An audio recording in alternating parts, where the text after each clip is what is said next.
Hey everyone, it's me Doomlink and welcome back to The Legend of Zelda Twilight Princess, the live stream playthrough in the European version. And I have an admission to make. It's not really something that any of you would be familiar with if you were watching on YouTube, but this is being recorded only a few hours after the last part.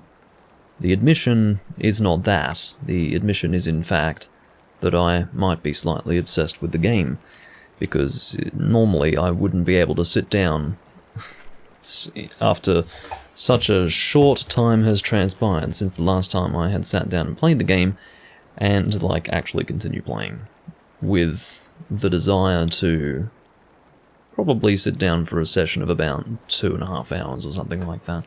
Needless to say, that is what we will be doing, because I will indeed follow through with my expectations as set out in the previous recording. I will be, most likely, finishing at the conclusion of dungeon number 2, and there is a lot to do. So having said that, I should probably not just be standing still, and instead be making my way to my next destination. There are a few things to do outside of just going to the dungeon, quite frankly. I suppose ultimately it does... or rather, what we are ultimately doing is going to the dungeon, but there are a few things before we can actually get there that need to be done, so... Hold on, I'm just getting my chat organised. There we go. It is a live stream, I do have to do these things live, of course. Just pause the damn thing. Make my life a little less miserable, will you, Twitch? For once in your existence. Alright, so step 1. Make way to Karkarika Village is the first step, and we will be re-entering the Twilight, so we will be turning into a wolf again with no ability to revert back until such time that we fill the vessel for Tears of Light, or whatever it's called, Light Vessel, or just Vessel, I don't know if it has an official term, but yeah. We're not going to have to do that stupid thing where we... No, that's before the third dungeon, I think, where we have Ilya in the back of the cart and we're having to use the Gale Boomerang and... Ugh, terrible. Not a fun part of the game. One of my least favourite parts of the game, actually. And it doesn't even involve Wolf Link, if you can imagine.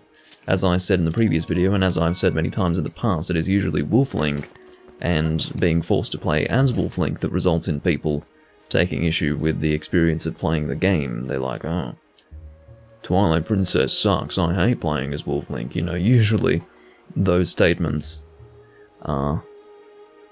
well, you usually hear them in the same statement. They conflate their dislike for Twilight Princess with Wolf Link being basically a forced option, so... yeah, it is what it is, but quite frankly, I think Wolf Link is just fine. I do understand that it might be kind of annoying to be forced to play as him, but it's only for a specific part of the game, and it doesn't last for too long. That's the way I look at it. Got Staldog, I think it's called. I do think it's actually called a Staldog, but I could be entirely wrong about that. That could just be a colloquial term, or an informal name. Hey, screams the man in the short pants and the white outfit, who seemingly has no sleep schedule. Go no further. There is a black wall ahead that blocks the way. I thought I would deliver a few letters, but it seems impossible. I am the honourable and dependable letter carrier known to some as the postman. Now that I have introduced myself, please take this letter and read it at your leisure. I will do so. I was going to say that it seems that not even the Twilight is enough to stop this guy from, you know, pursuing his professional endeavours. To read a letter, please, or press start. They're not asking me to please press anything. They are commanding me to press start. I don't think that's going to be happening, Tron, but you can hold out hope if you would like. Press start to open your collection screen, then select the letter. Yeah, I would imagine that by the time I've reached the collection screen, I'd know what to do from there. I don't think I'm going to be looking at, you know, the letter and going, should I select the letter? I think I will be able to work it out. Anyway, you can do that to read any letters you receive. Do it whenever you see fit. Well, my business is concluded. Onward to mail. To whom you're delivering your next letter, I couldn't possibly imagine. Probably some spirit being assaulted by, or at the very least, frightened by a, or terrorized, there you go, by a insect of darkness. Speaking of terrorized, I'm scaring this thing so much that it's shitting out eggs. I wouldn't want to continue, frightening you in that way, so I will depart and make my way to what I believe to be another wall of Twilight. There it is over there. In fact, we can see the entire thing there. We can probably look in this direction too, towards the castle. That is actually not towards the castle, that would be the western, or rather the, the western side. Oh no, that is towards the castle. It's so freaking big that it looks like, yeah, okay. I don't know. Long story short, there's lots of Twilight, so what can you say other than that? But yeah, I'm terribly obsessed, clearly. If I were not terribly obsessed, I would not be playing this game again. But, when I say again, I mean in the same day. But I am. So, deal with it. Of course, it will be uploaded the following day. It's not going to be uploaded in the same day. Not the following day from now. I should explain myself more clearly. Basically, I upload VODs once per day. I will never upload more than one video in a single day on YouTube. Bad idea. The algorithm hates it, and quite frankly, I don't think the audience is really wanting that anyway. So, as far as I'm concerned, the best thing for me to do is just upload one video per day. When I decide to record a lot, what ultimately suffers is the timely nature of my uploads, which they usually are. They're usually only uploaded 24 hours after recording, but that is not happening for recordings when I do make the decision to record multiple times in one day, or stream multiple times in one day. So, yeah, that is the way it is, and that is of course referring to YouTube and the VODs, as far as them being uploaded. I'm pretty sure that I made that clear, but maybe not. Hey, it was much closer than I thought. You remember, right? You know what this is. If you set foot in there, you might be a wolf again for quite some time. For at least as long as it takes for you to save the light of Eldon from the Twilight, anyway. Shouldn't take me too long, but yeah, she's basically saying that you'll be saying goodbye to your human form for at least some duration. So, shall we try to go see the light spirit of Eldon? Yes, we shall. We will do that. I do like the intricate designs on the Wall of Twilight, or the whatever you want to call it. I think it's Wall of Twilight. Anyway, I will mention that it is the 19th of September today. Because, again, this will be uploaded probably 2 days after recording. Want me to let you into the Twilight? Do it. I'm ready to go. I will try to limit the time that I spend in a stationary position crapping on about stuff. I do have a tendency to do that, but I have to be smart about my use of time here. I don't want to be stuck in the middle of the dungeon and being forced to run for 3 hours or something. When I say run, I mean continue recording for like 3 hours because I wasted time earlier on leading up to the dungeon. So, yeah, the point being that if I'm in the middle of the dungeon, I'm not going to want to stop on account of how long I've been streaming for. So, that won't be happening. That's a good boy. Now you need to listen to what I say from now on. Ah, look, how lovely. The black clouds of Twilight are so fetching today. I feel so much more at ease here. And you look so much better than... I can't read, apparently. And you look so much better like this than in those dusty old clothes anyway. So, let's get going. Apparently, dust accumulates in some metaphysical realm from where those clothes were conjured. I don't know much about how the clothes even appeared on my person in the first place, but they did essentially materialize, and apparently dust does collect there. Oh look, it is the wooden sword that I was given it, wasn't I? Yeah. I was going to say that I bought it, and I was going to start getting upset about the fact that this person was being so irresponsible with my property, but then I realised, well, while it had been given to me and is therefore my property, I at least didn't spend any money on it. You learned the youth scent. See, isn't being a wolf more convenient? Now, use X to hone your senses. You've begun to reawaken as a wolf, I think. I suppose that was a sarcastic remark.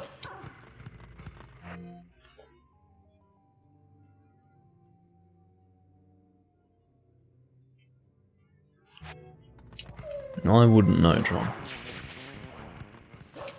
Any writing, like any fictional writing in a video game, really doesn't have much meaning as far as I'm concerned. I'm sure usually game designers do like to give meaning to those things. Something that the player will almost never find out unless they read some obscure art book or something. But, yeah, sometimes they have meaning, but as far as I'm concerned, it doesn't even matter. What's this? That's strange. The bridge is gone. I wonder if this is the work of those shadow creatures. Ugh, what a pain. Ah, well, let's look for it. You, get your map out. Well, I happen to know where it is. At least I think so. Yeah, I do know where it is. The yellow marks where we are. You knew that, right? Whenever you destroy those creatures from the darkness, a portal opens that looks like this on the map. You hear me? It's called a portal. You'd better remember that. I don't know if the terminology is all that important, but sure. I think what it does is what's most important. And, in those woods we came through, yes, it's got to be around there. I'll use my power to take you to the location of the open portal. Pick where you want to go. I don't know if it's the first one or the second one. I believe it's the second one. North Farron Woods. There is a bridge there. I don't know. I certainly didn't draw your attention to it. And I didn't make any comments about it. But there is a bridge here. And we're going to move it to where it belongs. See, I told you, we're here. You know, most people can't leave the Twilight that easily. You'd better be grateful.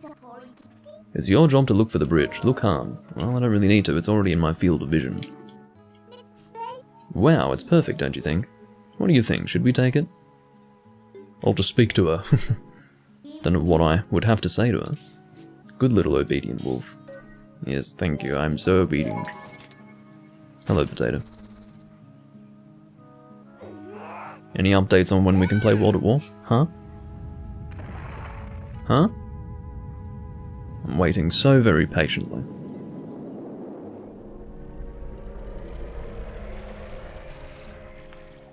You remember the smell of the ugly baby? Well, yes. It probably does have a rather pungent scent. Or more like repugnant scent. A rather odorous smell.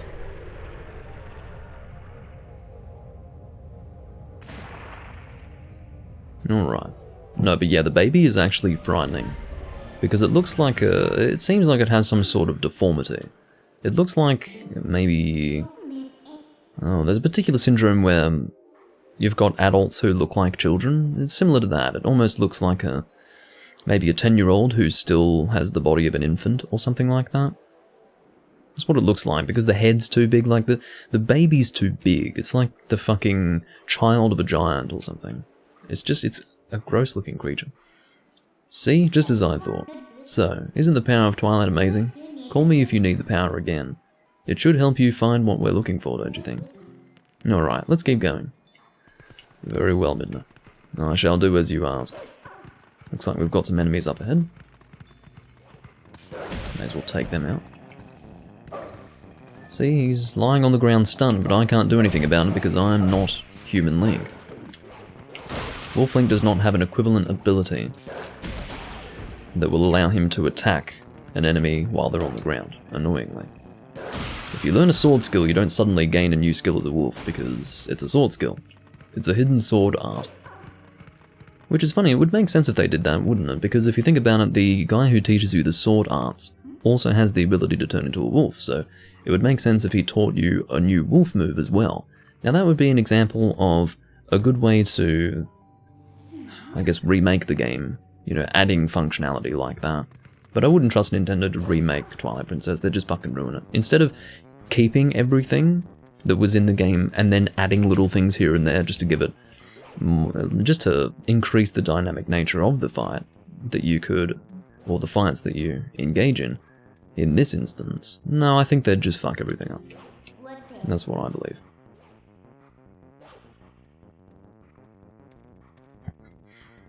What are they doing there? This is a pretty elaborate gate. What are they trying to keep in, or out? I bet it'll be worth our while to dig in. Yeah, we're gonna dig in alright. That we shall do. Just gonna make sure... Yeah, everything looks fine. Just making sure Chroma Key is behaving itself. Which it is.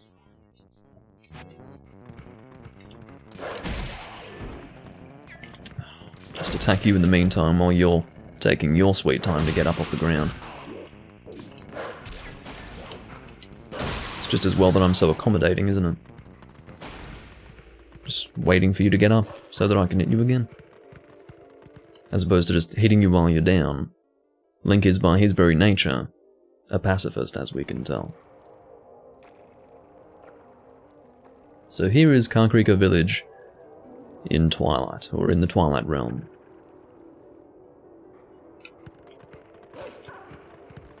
We've got one enemy over here, so we're going to kill him first, because he is apart from the rest. And then we'll kill both of these enemies at the same time.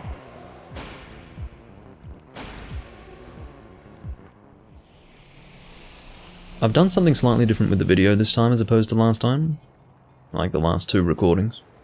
This one shouldn't have such jagged edges. The thing is, it's almost like a sharpening of the image, but it's not done through specific image sharpening. I haven't made an edit of that sort and removed it. Basically, it's more of a dimension conversion that I was doing before and have now removed, so I don't know, maybe the edges won't be so sharp, which is good in one respect and then bad in another. I would say it's probably better for this game visually. To the hero who was transformed into a blue-eyed beast. Why do they all call me a blue-eyed beast? I'm a wolf, don't call me a beast, it's not very nice. I actually consider wolves to be quite pleasant animals. I think to refer to them as bestial is really doing them a disservice. I take personal offense to this. In the realm of shadows in Twilight, yes. This way. Okay. Well, I suppose they would need to beckon me in this way, or the game would have the spirit beckon me in this way, otherwise I might just go past them. I am a spirit of light, hero chosen by the gods. Look for my light, and gather the light stolen by the shadows into this. Yes, we are familiar with the process by now. To see these evils that hold the tears of light, use your X senses. These evils. I'm not reading what you have to say. I'm officially sick of you. It's funny, I didn't even intend for this, but once again I am in a perfect position to show all of the digits of my wallet. Or rupee count, I should say. Like, I'm not even covering the 6 at all, but I am covering the little rupee icon. No, that's the wrong way, Doom. Well, the microphone's still covering it. Point of the matter is that it works well. You can actually see the number. And I didn't even intend for that, that's the point that I'm making. It was the same in the last video. I had no intention of not covering the rupee counter. I really don't care either way. But turns out that I'm not covering it. Which is probably a good thing for you. I do believe I need to go inside the building, and it seems that this is how I'm going to do it. By getting into this cart, which is a bit weird. I don't seem to remember doing it that way, but apparently that's how I did it. Cutscene time.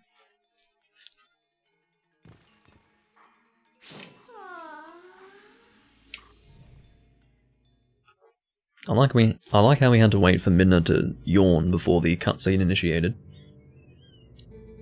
The game's being polite, while Midna is being a bit, well, perhaps not so polite.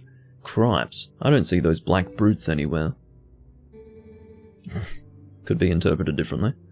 They've got to be hiding somewhere, waiting for their helpless little prey to come out, then they'll feast. We are safe as long as we remain in here, child. Be at ease. Thank you for the cheer, Master Sword.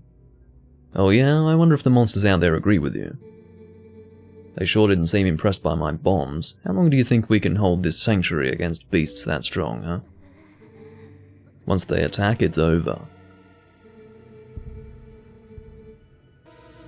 Remember the lady from the general store? Just one of those things attacked her and a whole gang from town went to save her. And what happened?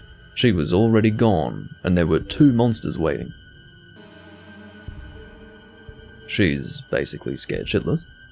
You connecting the dots? That means if we get attacked by them, then we'll be... Barnes!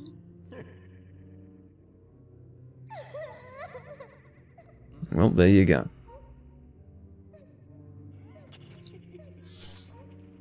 That's why he doesn't have kids. And then to further hit that point home, he gets on all fours and starts to crawl around like an animal. Which, you haven't seen the crawling around like an animal part yet, but it will come. Look, Renato, all I mean to say is that it's risky here too. Ain't you got some place we can hide?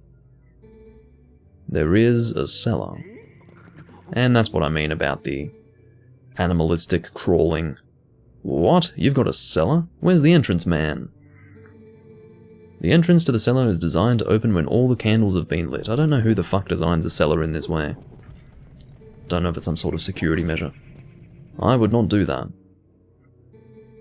When Father instructed me to secure the cellar, I saw insects like the beasts outside. And that's a backwards crawl. This guy could star in some sort of Exorcist movie. Don't cry, Beth, it'll be okay. Link is coming to save us all. Yeah, don't worry, Beth. I'm right here, although you cannot see me. Ready to, I don't know, save you or something. I can feel it.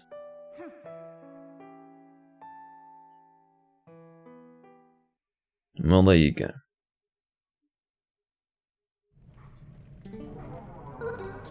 These kids knew you'd come to save them. What a hero. How sad to be right in front of someone and not be noticed at all. You are chosen by the gods, and only that keeps you from turning into a spirit, or worse, into a dark monster when you enter the Twilight. And no one knows what you've done. Oh, Tron, take it easy. Take it easy. You may be doomed to toil in obscurity forever. You're the type to worry about everything, I can tell, but don't fret over Princess Zelda. She chose this state of affairs after all. Anyway, what's with having to light candles to get into the basement? Not very subtle, is it? Well, I'd have to agree with that. So, what are you going to do now, my lonely little hero? Yeah, well... continue playing the game, probably. You can light both sides, by the way. There's no real reason to, but I do it because it's a little bit more cinematic. It's a bit more exciting, I don't know. If that's your idea of excitement, anyway. It's a fairly simple process, just go and light all the candles by jumping across, and... yeah. Big owl statue moves, and... interestingly enough, none of them question it. No one's like, oh, I guess our system of security was compromised. No, they just let it move on its own, and don't question it. Fair enough. Onward to... oh, insects of darkness. Fucking possibly enunciate. There we go. This statue here will be relevant much later on in the game. Towards the last dungeon, actually. Or the last major dungeon, I should say. So that should be all of the insects of darkness here. I believe that was 3. How about that? Looks like you can climb up the scaffolding. Well, she didn't include the word up, but you know. I'm adding words here and there.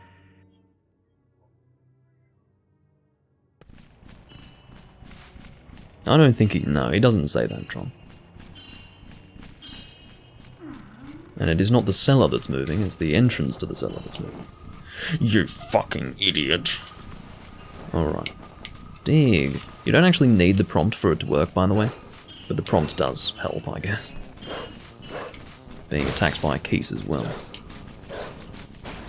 He says it. Oh, okay, well, I'll check. I seem to recall trying to see in the past. Anyway. Where the hell is this thing? Oh, it's gone back under the ground. Apparently if you take too damn long, it'll lose interest. Well, if I'm not going to be killed, I'll just go back underground there. Oh, come on. I'm going to scream. I'm going to fucking lose my mind. Okay, thank you. Unbelievable. Felt like I was being played. Alright.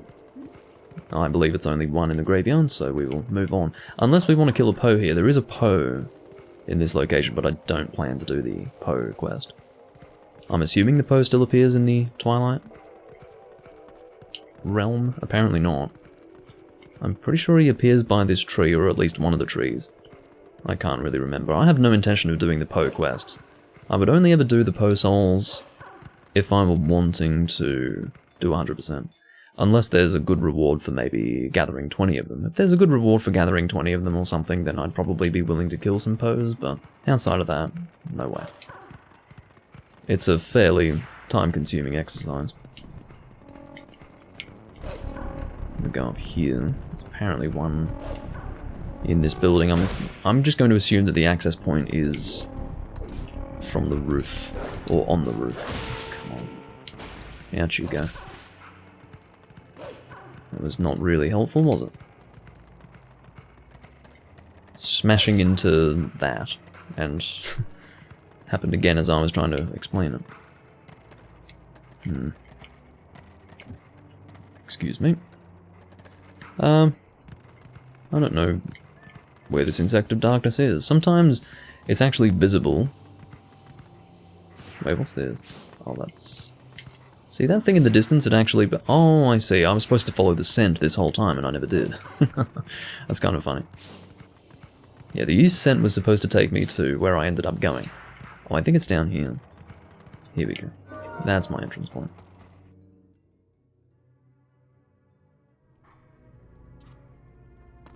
Oh, so the 20 Poe souls was actually a bottle. I'd forgotten about that. And I was quite sure that there was some decent reward for it, but... yeah. And I was actually unaware that the Poes did not appear until you spoke to Giovanni.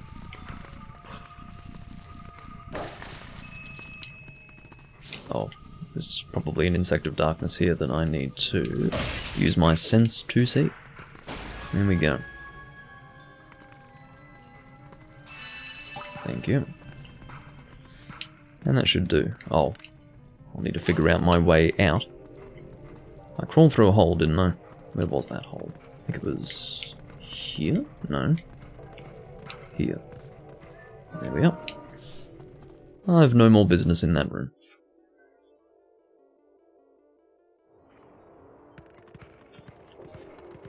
Alright. Now I think the... oh, maybe not. I was going to say, oh no, I don't think Link's going to fit in there. That would be quite shocking, actually. I think the access point for this one is from the roof. Oh, not even from the roof, really. More like from the side. That'll do me. Of course, this process will take a little bit more time as compared to the previous one. Just because, I don't know, next level up in terms of difficulty. More like next level up in terms of boredom. So with this one we have to smoke him out, basically. That's a pathetic attempt at lighting that. Let's give it another try, there we go. And I'll light you. There we go. Don't know if it's actually necessary to place it, but placing helps, I suppose. Can you get out of it? If you could be slightly more willing to die for my benefit, I would be incredibly appreciative. Is there another one in here? I think there is. It hasn't appeared yet, but I'm pretty sure there is another one. Of course, it would appear on the minimap if it were here, but... well, at the very least, there is a chest here, even if there is no insect of darkness in this spot. It doesn't seem like one has actually appeared, so that's fine. Let's see what we got for our troubles. 20 rupees. Not worth it. It won't fit in my wallet, so it goes back in the chest. So 300 is my maximum. With the standard wallet, regrettably.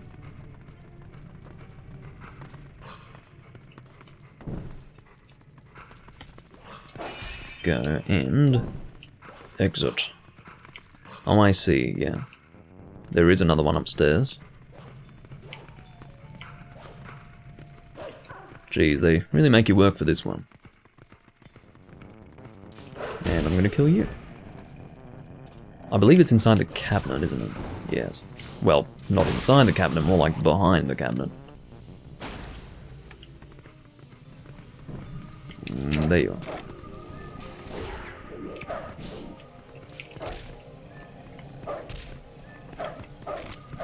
Alright. I will warn you, Master Sword, I'm not really in need of a step-by-step guide throughout the entirety of the game. I have played it before many, many times, I just don't have clear memories of it. So I'm never going to get stuck for very long. So I don't really need step-by-step assistance, but thank you anyway. Alrighty. Again, this will take a little bit longer than the last process that we undertook to get Insects of Darkness. Again, not a fun part of the game, but yeah, there we go. It's just one of those things that you have to live with. And some people really do let it negatively affect their experience playing the game. As far as I'm concerned, those are people that are just looking for something to take issue with when it comes to Twilight Princess.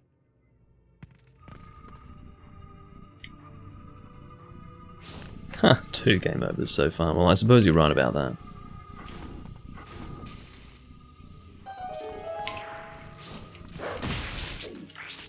Alright. Should only be 1 here. It's worth noting, of course, that the markers on the map actually don't relate to Insects of Darkness, but instead the orbs themselves. For example, you can actually kill Insects of Darkness and then not end up picking the orbs up. I've had that happen in the past. But it will always remain marked on the map for as long as the orb is there. So in other words, it's more like the orb within the Insect of Darkness that's being marked, as opposed to the insect itself. But those things are one and the same in the end. But not if the insect in question is dead. Alright. I think I need to go up much higher. I didn't actually mean to jump off, obviously.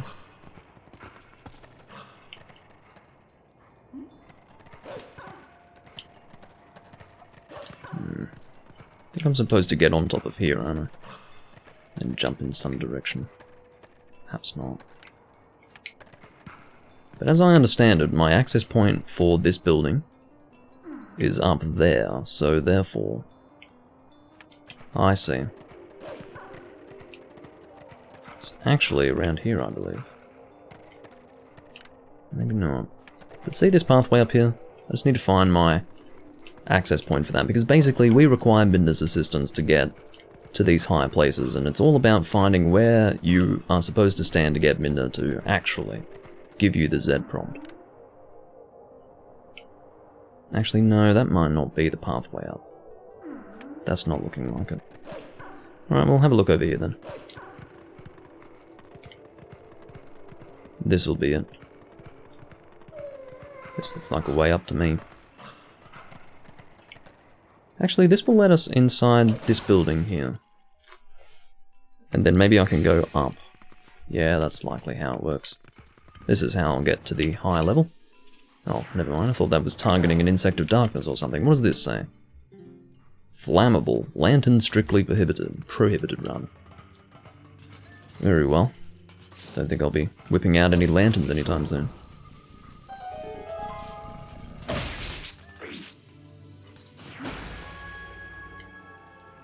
The annoying thing is that you have to sit here and wait for the fucking orb to come down to your level. I don't know who has the patience for that, but it's certainly not me.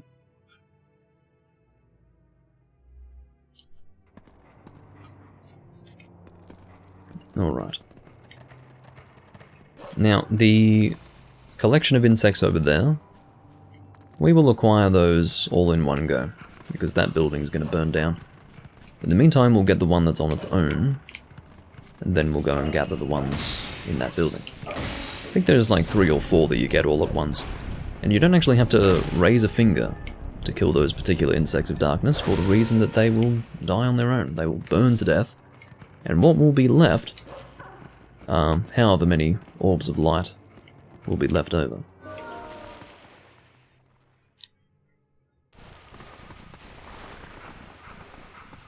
There's a very weird shot of Link flailing his head around. Might excite someone, not me. Come on. I'm officially at the maximum number of rupees, which is annoying. I'll have to find a way to spend them in some meaningful way. Because the worst thing in the world is being at max rupees and then you keep getting more and more rupees, and in the case of this game, putting them back in the chests that you find them in. I mean, it's awful. Feels like a waste of time. It's because it is. Alright. Let's go and pay a visit to these insects of darkness over here. And burn someone's property in the meantime.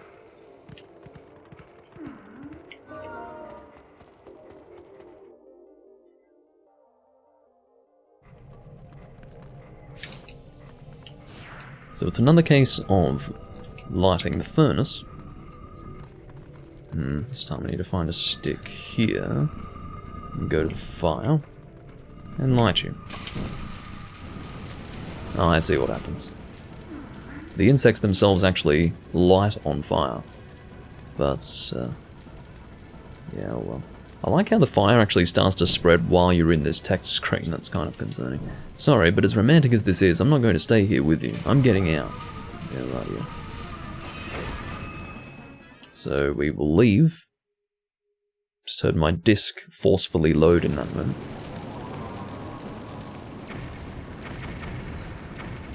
And then the house explodes. Doesn't just burn down, it fucking explodes. I'd forgotten about the explosive nature of that conflagration. I don't suppose there's any nicer way to hunt these things, huh? Well, you had to sacrifice someone's house to find tears of light. That's how the cookie crumbles, right? Don't know why she would use that phrase. Oh, come on. There we go. So the rest of the Tears of Light, I believe, will be heading towards the Goron Mine. I don't know if it's Goron City in this game, don't remember. But it is where the Gorons reside, so calling it Goron City wouldn't exactly confuse anyone. I wouldn't want a person to be sitting there going, "What could he possibly mean by Goron City? I'm very confused." Point is, no one would feel that way about it. Or allow themselves to be so confused.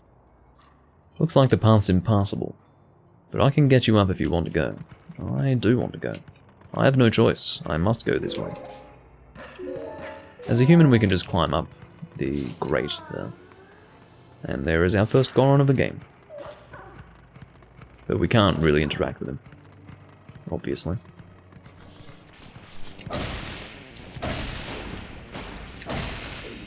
Okay. No shortage of hearts, fortunately. Just as well that I don't really need any. At least not at this stage. I don't plan to need any anytime soon. When speaking English, try not to repeat words back to back. That would be my personal recommendation. Alright, Insect of Darkness is over here, and we're about to learn our first song as a wolf. Guess I have to dig you out now. Annoying as that is. But yeah, that is a Howling Stone. And I can't really remember what song this is. Oh, that's right, it's not a matter of, you know, different songs having different effects. This just causes a golden wolf to spawn. Anyway.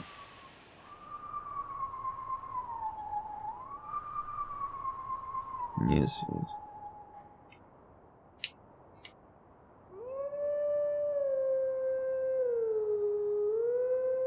Don't know if you noticed, but I did not actually look to see what the song was. Yeah, I find that it helps, actually.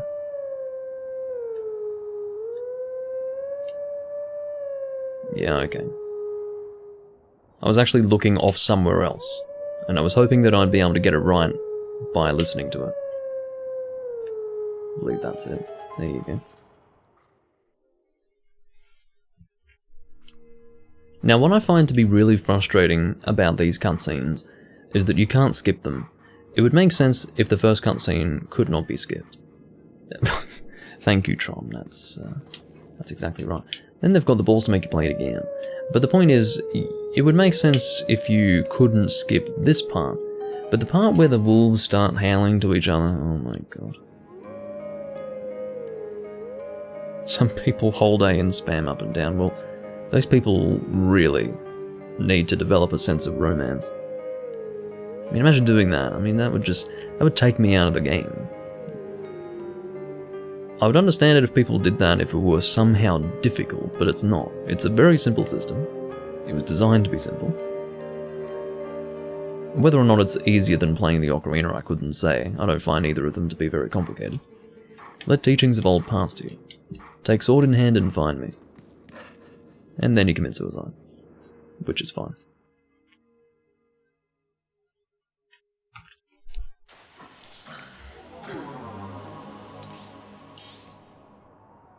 Alright. So with that, I'm going to get a steam geyser in the face. It's a lovely transition. A good thing about being in wolf form is that you do continue in, well, you're fast as a wolf, how about that? As you make your way through a location, you do so at great speed. Oh. Death Mountain.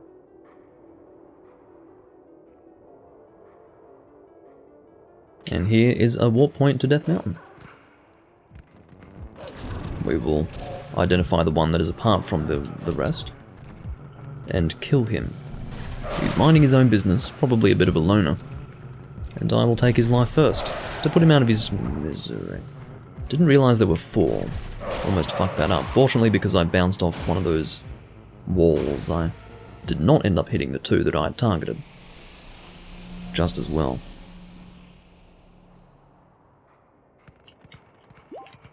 Okay. So there's an insect of darkness over here. There we go. We don't really need to go beyond this point to collect all of these insects of darkness. Fortunately, I'm glad. Oh no, we do. We were just given the option to, so I'm full of shit. That's alright. I just mean we don't have to continue into the area leading up to the dungeon, although perhaps the dungeon is actually immediately after this place. I don't remember exactly, but anyway, the Insect of Darkness should be fairly close to here. We'll have to climb up here, it looks like. And we have to be careful of this steam, of course. Bit of patience will do us good. And I think it's... No, it's not in here. Where is the thing? Maybe it's in his loincloth. Which is possible. That would be a warm place to take refuge. But a bit sweaty too. Well, actually, having said that, I have no way of saying, like, I have no authority to say that Gorons sweat. And I wouldn't like to find out in that way. I think I'm fucked. Oh no, I'm not fucked. That's good. Where is this Insect of Darkness? What the hell? Oh, hello. Or maybe I have to talk to you in order to... No. That was not necessary. Oh, it does stop. Oh, it seems to be... Oh, it seems to start when you get close. I see. Well, that's just fucking delightful, isn't it? You are a sentient steam geyser. Bastard thing. I don't really know where this Insect of Darkness is. It says it's over here. I mean, maybe it's... Oh, it must be down. Must be what it is. There it is. Come on.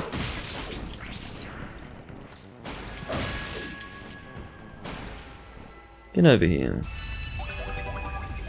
And now I've become Tron Wolf. His Goron girlfriend is in for a big surprise, if you say so. The Vessel of Light is full of tears, and light has returned to this area.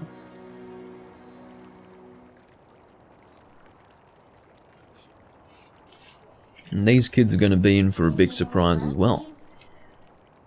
Because Link is here to save the day. Oh, I was just starting to have fun. Don't forget that fused shadow. See you later. Oh. Well. I'd be pretty concerned if I, peeked behind my partner's loincloth and found a large insect comfortably nestled between the arse cheeks of the individual concerned. I don't know if I'd be purely shocked or just purely disgusted. Speaking of purely disgusted, the face of this thing is not nice to look at. My name is Eldon. I am one of the light spirits of Hyrule. I am the spirit that guards these lands. Oh, you need help, Tron, really. Oh, great hero chosen by the gods, you can't help but pick the low-hanging fruit, can you? The dark power you seek lies in the sacred grounds of the proud mountain dwellers. But already those grounds have been defiled, draped in shadow and seeded with evil. You must go to those sacred grounds and cleanse them. If that is what I'm being ordered to do.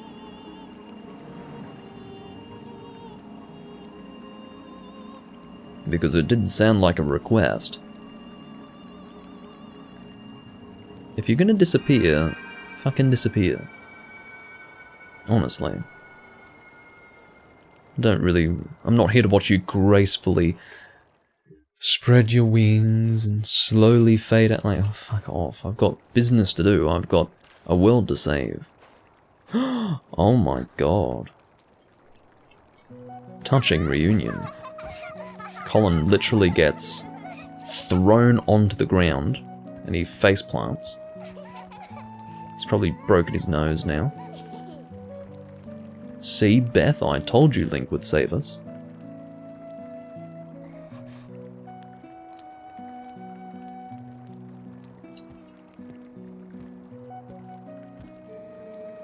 You are the one from Ordon whom these children spoke of?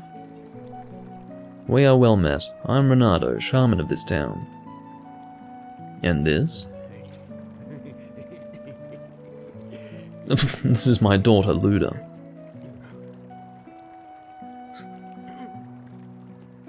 Barnes goes and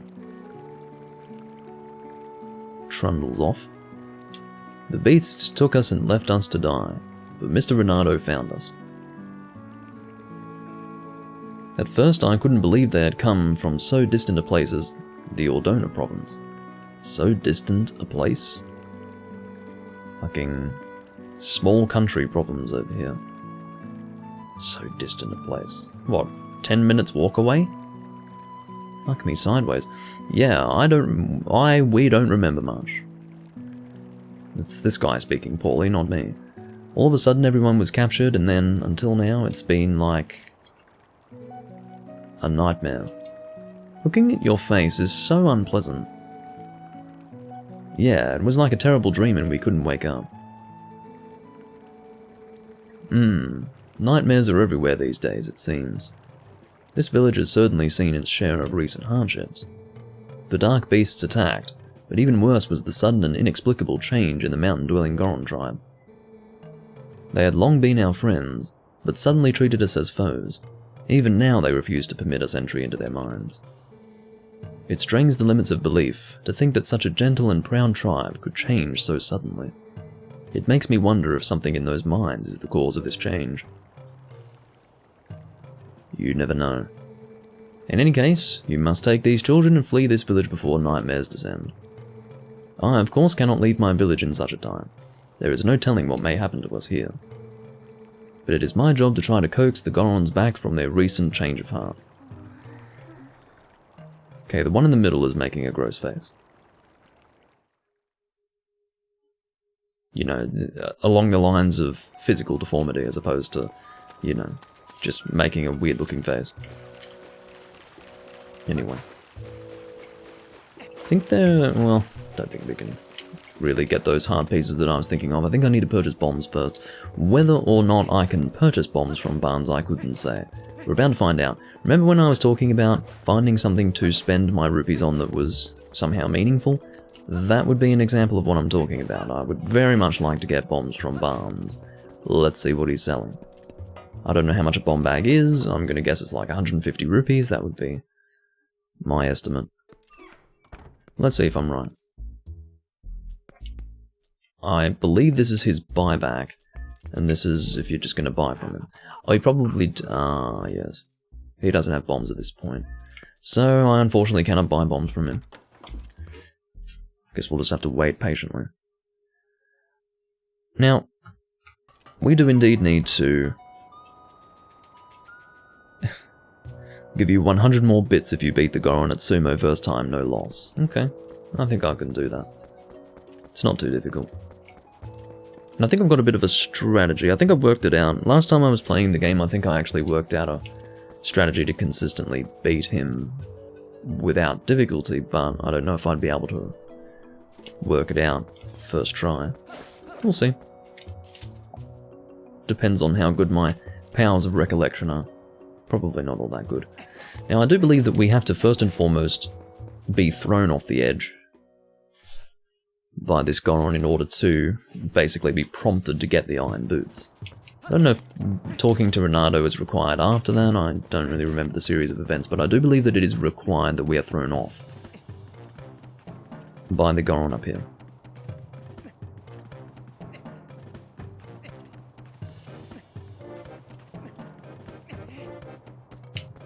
Alright, so he's going to roll after us. No humans allowed. These lands ahead belong to the Goron tribe. The Elder said no humans may pass. Now, of course, because we don't have the iron boots, it is not possible for us to actually stand our ground. And he throws us off. He is physically heavier than we are. A weak spirit is no match for the might of the Gorons. Do you understand me, human? Then away with you.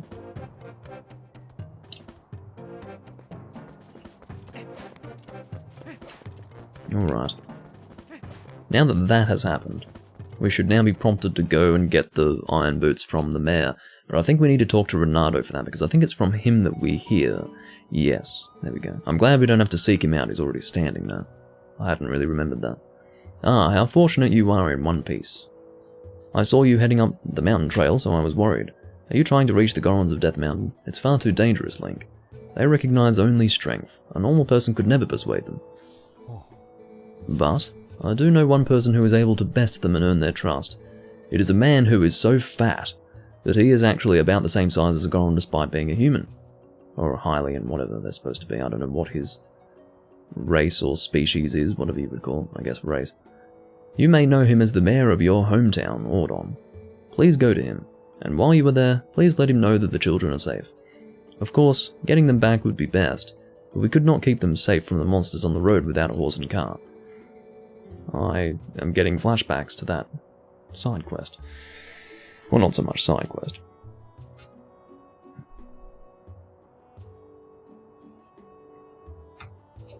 I guess, mini-game that is required to progress, but I don't think we have to do it for a while. I do, again, think it's when we first meet up with Ilya. Something like that. Return to Ordon and inform the parents that their children are free from harm. Give them my word. Okay. I don't know if I can handle the responsibility of carrying your word to the parents. I don't know if I am even to be trusted in delivering such an assurance, but I will do so. As it is what I have been directed to do. Link is basically a fucking... Oh, here we go.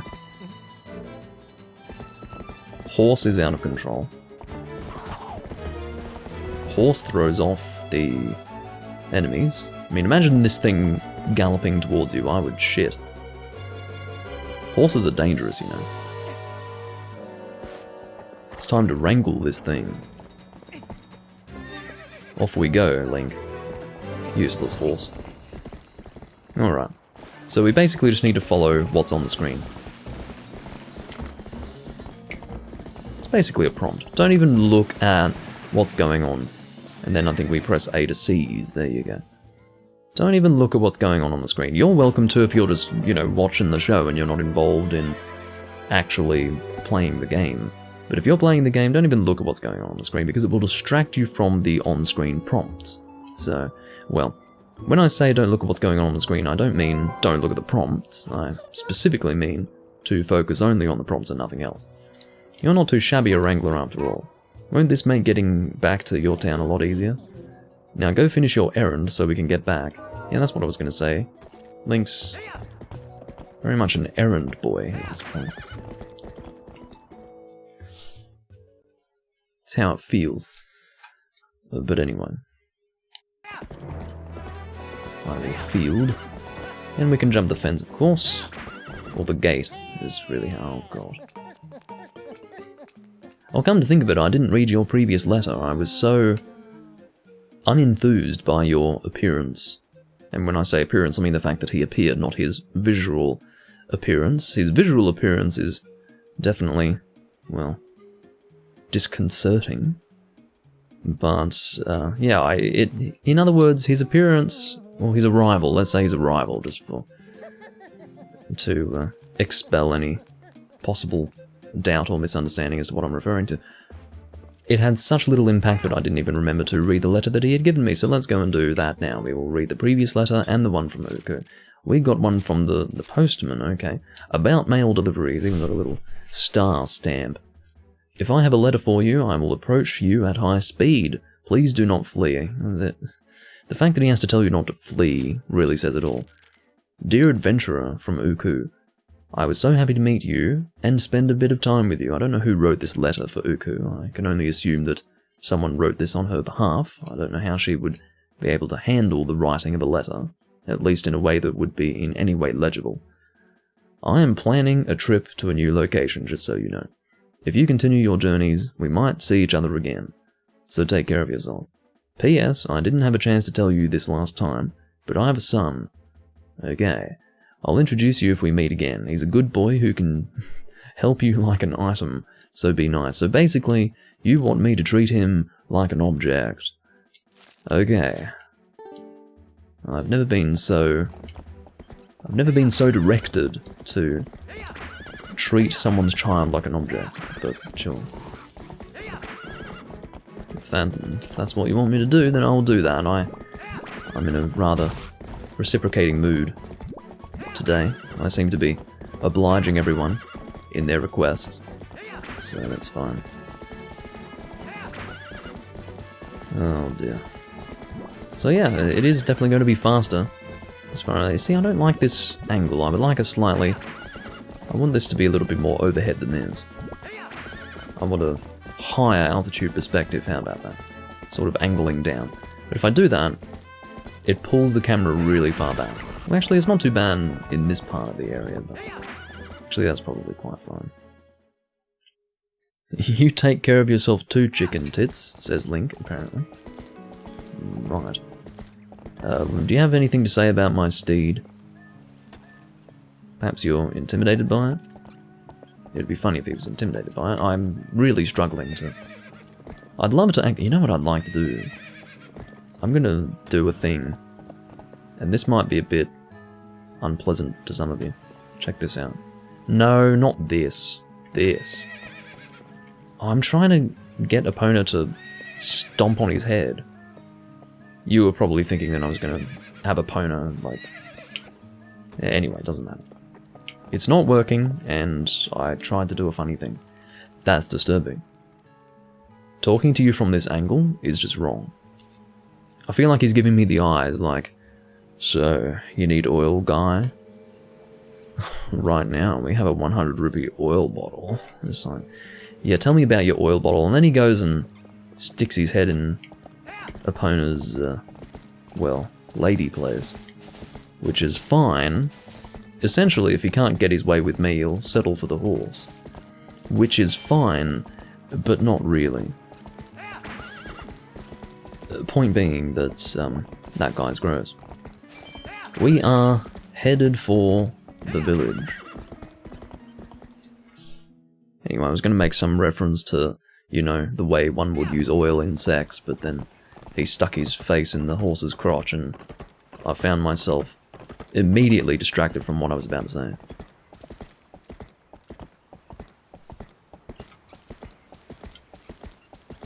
He gives you one of the 4 bottles, yeah. I received it. It's like one of the first bottles you receive. Spoiler, says Tron. Game ruined for me. Yeah. A retroactive spoiler. I suppose it is, well, I don't know if it is possible to not receive that. Actually, no. I suppose, oh, you must have to pay 100, oh, I see, yeah, sorry. That bottle is actually from the milk. So therefore, if I spend 100 rupees, he'll give me a bottle of oil. Good to know. Good to know. I'd forgotten about that. I mean, at some point I would have checked to see where I get all the bottles. I probably wouldn't have done it until the end of the second dungeon, just to refamiliarize myself with it, but it's good to know. Thanks for that.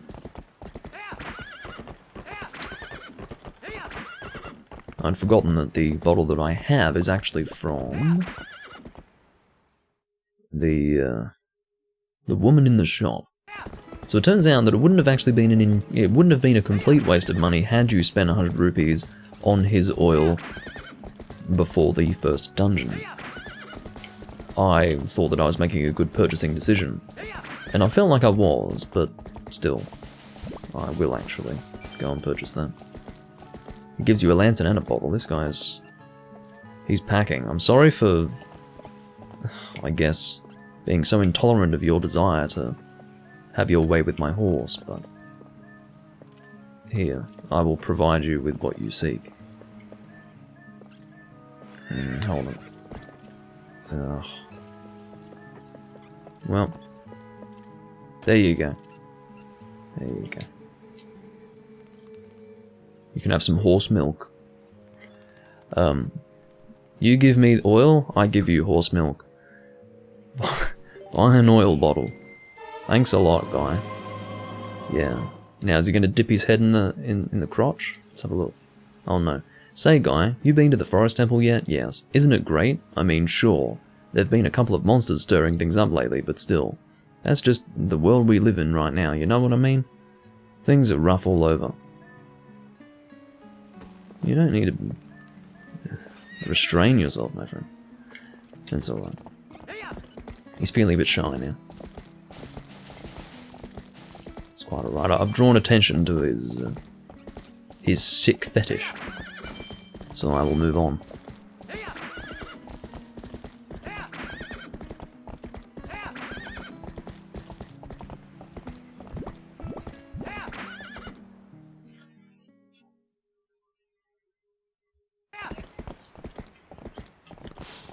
Yeah, Henna's fishing hole is actually... I mean, I was surprised when I first came across the bottle. Not so much the first time, maybe the second time. I thought the first time I got the bottle I had just lucked out. But in actual fact, it's very easy to get. The one in Henna's fishing hole. Alright. Let's see how things are going in the village.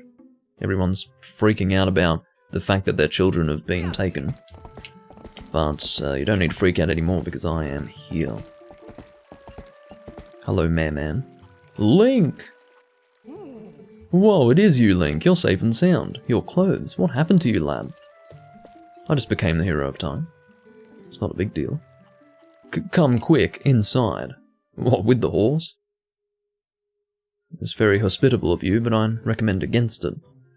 I see. So the young'uns are in Kakariko village. Well, that's good. Renato's an old friend. If they're in his care, then we can relax. So, don't keep me waiting, lad. Tell me of my little girl.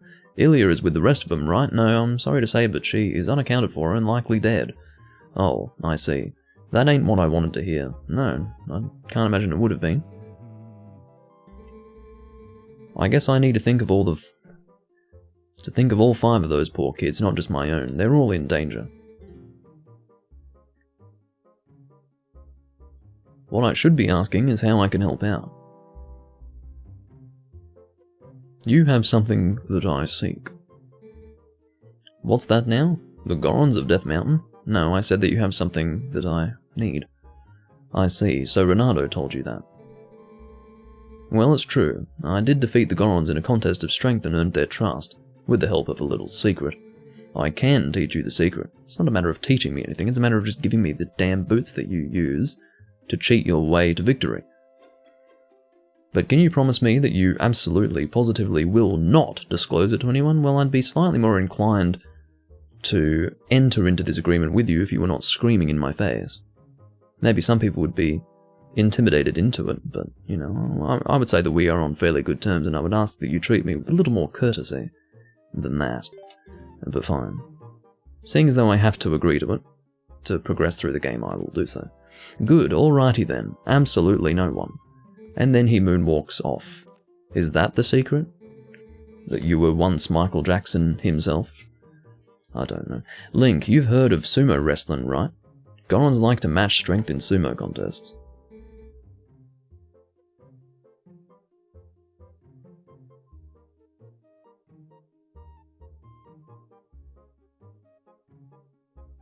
What? I don't know what you're talking about, Master Sword, but if this is the challenge that you have issued me, I will wear the boots when... Oh, I understand. Yes, yeah, you're right about that. Thank you for that. I'd forgotten that if you aren't wearing the boots, you will be forced. Yeah. Well, that's a very nice hint you've given me. No, you are absolutely right that if you are not wearing the boots when you first speak to the Goron in question, you will be forced to lose the fight, because you can't equip the boots during the cutscene. I'd forgotten about that. There you go. Luckily for you, the basics of sumo are the same as stoppin' chargin' goats. You want to hear more? Yes. Alrighty then, I'll teach you the basics of the ways of sumo. If you're getting in a sumo match, chances are you're in an arena like this. The first fella to push his foe outside the arena wins. Step forward and grab your foe with A. Use B to let a retreating foe taste your open palm. Sidestep a foe's advance with the analog stick left and right. 3 techniques, all of them pretty basic. Master all 3 and you'll be shoving folks out of the arena in no time, lad. So, there you go. Basics of sumo. Need to hear them again? I'm glad they default to the no option. Makes my life a little easier. Rather than explain a lot, why don't we just get to it? Come into the ring, lad. Okay. I hate seeing this. It's one of the dumbest parts of the game. This guy's man breasts. Sagging, hanging man breasts. And then, you know, this business.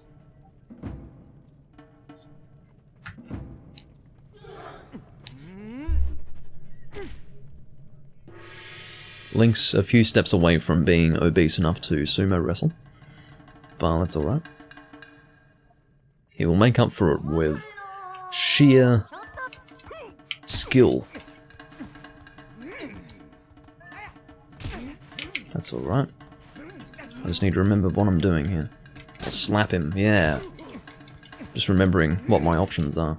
There you go. Now there was a particular combination of those things that you can do. Moving to the side, slapping, and pressing A that will have you succeed each time. I think what it is when you're slapping... Okay, when you're fighting the big Goron guy, there will be a point in the fight where you slap, and he will slap back, and you'll basically reach a stalemate. You will slap each other, and no progress will be made on either side. I think if you move to the side, either pressing A or moving to the side after that point, I think pressing A is what you need to do, because I think pressing A allows you to duck under the slap. Whereas if you move to the side, you won't be able to avoid the slap. I think moving to the side only allows you to avoid a grabbing attack. So in other words, moving to the side is a counter to the grabbing attack. Slapping is a counter to moving to the side. All that. So I don't really want to get into the logic of it. I will just hope that my expertise will speak for itself. And clearly, okay. So, oh, this fight's easier, by the way. This is not as hard as, say, the Goron fight.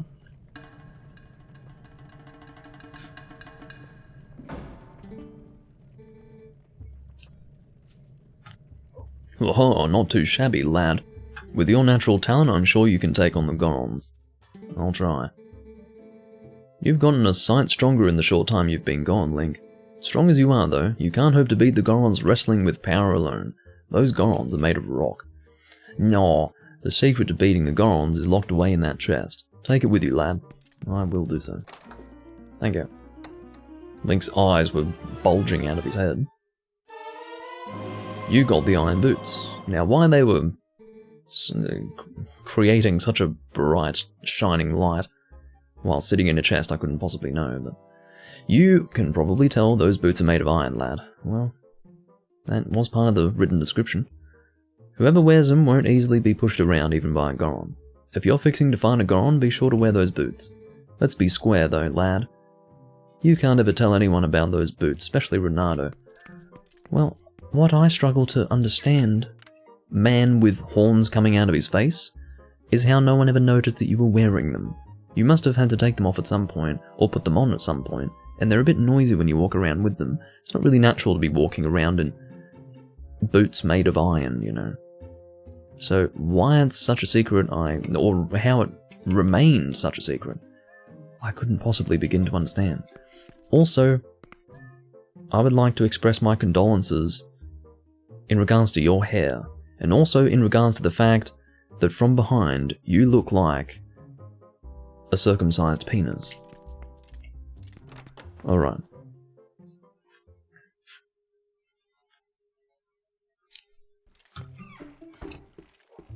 If you ever wanted to see hair growing out of the head of a penis, you just saw it. Unpleasant as it might be to the eyes, I have given you an important life experience. Alright. Now, this upcoming part is not necessary, but I'm going to do it because I'm feeling somewhat masochistic today. I'm of course talking about the goat whooping minigame, where you actually have to get a certain number of goats in a particular length of time. Okay. Link! We just had a big long chat. No fooling, the tots are safe, and on top of that, they're all in Kakariko Village. Oh shucks, you don't need to worry about that now. You're incredible, bud. I can already see everyone's smiling faces. Okay. Well, hey there, Link. Brought Epona, huh? Well, we were just having a conversation and I was sitting on Epona. I didn't leave and then come back. Well, how's about it? How's about you learn how to speak English? Want to round them goats up for the first time in a dog's age? Okay. I'm not even going to try to understand the nuance of that statement. Or that phrase, rather. Okay, so let's see what we can do. Listen, I'm by no means proficient in whooping goats, although I can try my best. I've definitely done worse. They sound a bit... They really don't sound too enthusiastic, do they, when they make their goat noises? They're clearly a little bit... how do I say? Reluctant. Oh, I guess I'm going in today. Once again.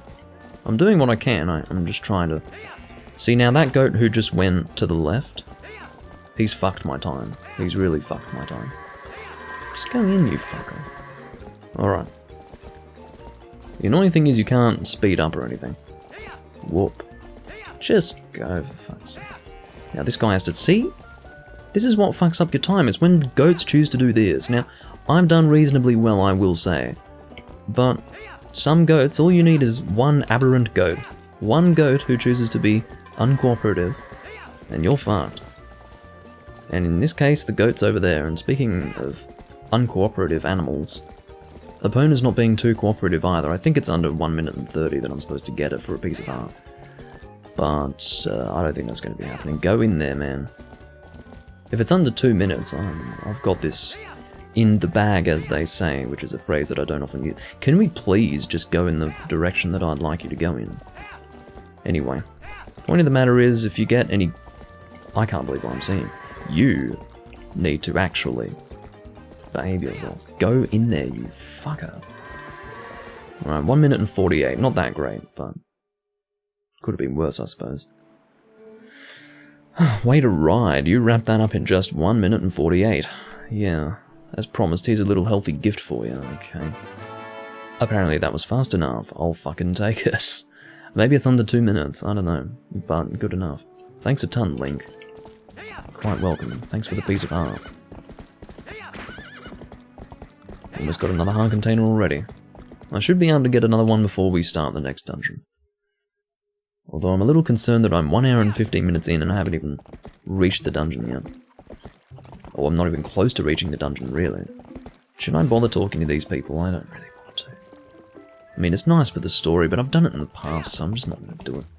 The mayor will spread the word. Link is a busy boy. He's got places to go, high rules to save, and children to, I don't know, act as a role model for.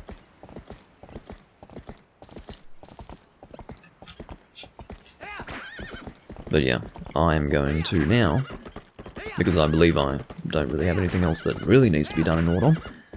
I will make my way back to Kakariko Village.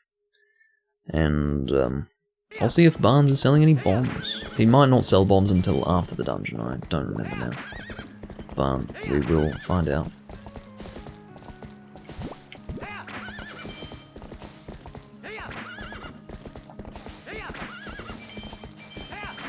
Feel like I'm, you know, racing in the Manx Tourist Trophy or something. Just cutting tight corners, going way too fast. Alright. I rule for you. There's no need to go off in that direction. I'm assuming that they would stop you from progressing in that direction anyway if you were trying to do so. We have somewhere else where we are supposed to go, and that is back to Kakariko Village. And quite frankly, I would rather be on task at this point. I don't want this recording to go on for too long. I'm quite happy to do 2 hours, but it's going to be more than 2 hours. It's likely going to be closer to 3, if not more than 3. I just really don't know. It depends how quickly I can get to the dungeon, because I would say the dungeon will take a bit over an hour to complete. We'll see how things play out.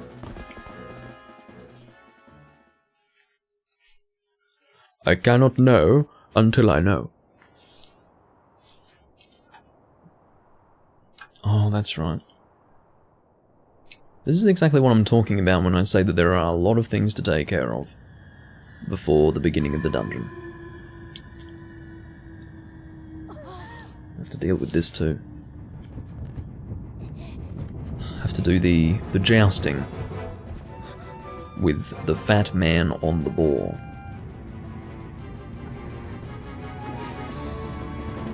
Why would you put yourself in harm's way for Beth's sake?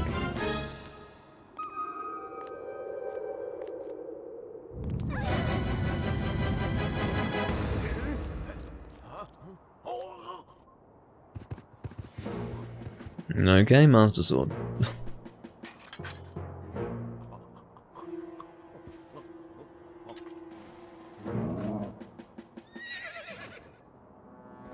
It is annoying that we have to deal with this unpleasant green man. We are a green man who is not quite so unpleasant.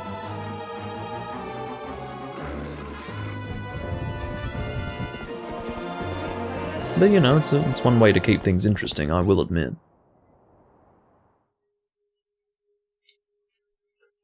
As far as where we end up, I think we end up in... oh no, we are not in Hyrule Field. We will end up in Hyrule Field though. Off we go.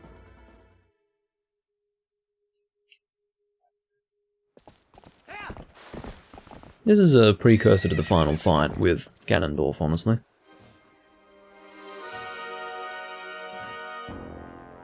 He's quite a handy man. He's already tied the kid up on his... whatever that is. Rod. And that's a huge horn. Do you realise how big that horn is? It's gigantic. He's a big man. Well, big goblin creature.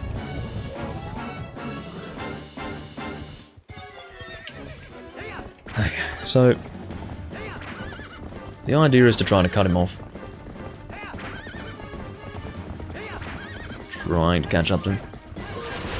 There we go. I've had good practice with Ganondorf. He will speed up at some point. Or maybe I'm thinking of Ganondorf. Probably thinking of Ganondorf.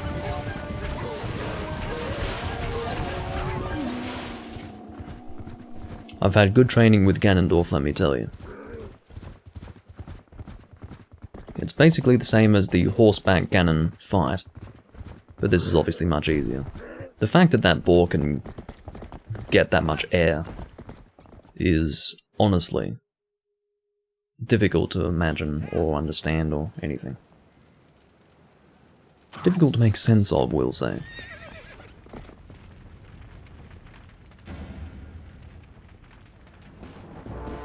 This game is so over-the-top epic and dramatic. I like it. That's why I'm playing it. And I do love the music. I usually do fuck this up though. I don't know. They are actually surprisingly lenient with you.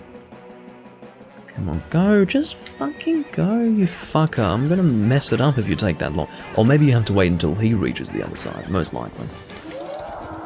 And there he goes. I don't know how he manages to get launched that far with a simple swing of my sword. I didn't realize that Link had so much strength in his arm to launch something so heavy and so fat.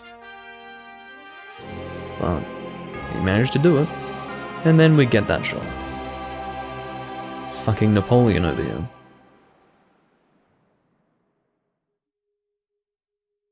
Thanks, Napoleon.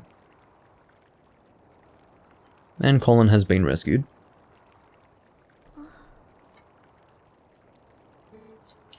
Is everyone okay?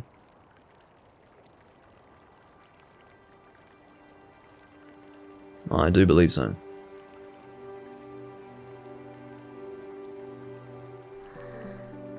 Good. Beth, I'm sorry, you know, for shoving you. Are you mad? And then she rattles that tiny thing in her skull. She's gone and lost a few more brain cells now. I think I finally understand. I understand what my dad meant when he told me I needed to be stronger, like you, Link. He wasn't talking about strength, like lifting stuff. He was talking about being brave.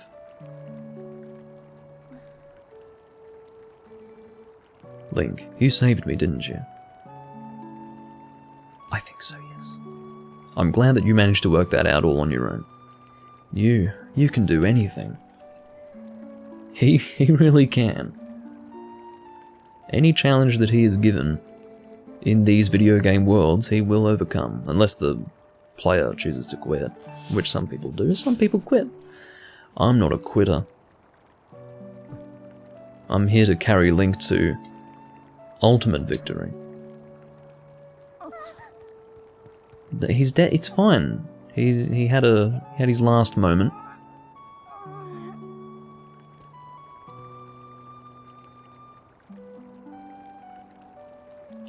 Some people don't get last words like those. He did. Renato's carrying him to the graveyard for an early burial. The sooner the better. In some cultures. Anyway. Link is staring off towards his objective with a sense of purpose. He's ready to go. Alright. Kakariko Village. Now. I think I will save the game, because I haven't saved in a little while. Again, the date is wrong, I do realise this. I will actually ensure that people know that every single time that that date appears on the screen. It's like the ultimate pet peeve of mine for dates to be wrong. But anyway. 'Tis the only date that's incorrect. Because obviously recently my GameCube battery for game saves is just fucked. Alright, you still have no bombs, so I'm leaving now. As I suspected, it will not be until we've completed the second dungeon that he will receive new stock. Very well. I think we could technically call Epona again, but it's not really necessary, is it? We can't very well take Epona further up. I will go and equip the iron boots. And ready myself for what is needed to reach the second dungeon. We'll have a little test with, what's his face? Goron number 1. He's going to try and launch us. I think we managed to get a little bit more distance as well, unless we do defaultly return to a particular position. Because, as you saw, we did actually roll, we continued rolling forwards.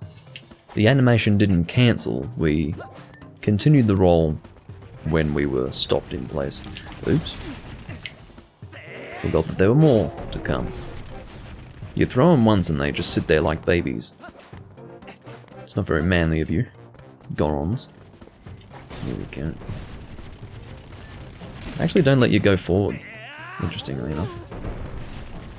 Once you're ready to receive it, you're standing still. You can only go to the left or right. Well, how many of you do I have to deal with, seriously? The key is to work out that you don't actually have to really press the button at a specific time. You just need to be holding it when they are in range. Like, once they're in range, if you're not holding the button, there's a problem. So in other words, the timing of pressing the button isn't all that important. And you obviously have to move the analog stick to whatever direction you're going to throw the Goron in. And the game does most of the work on its own. That is the reality of the situation.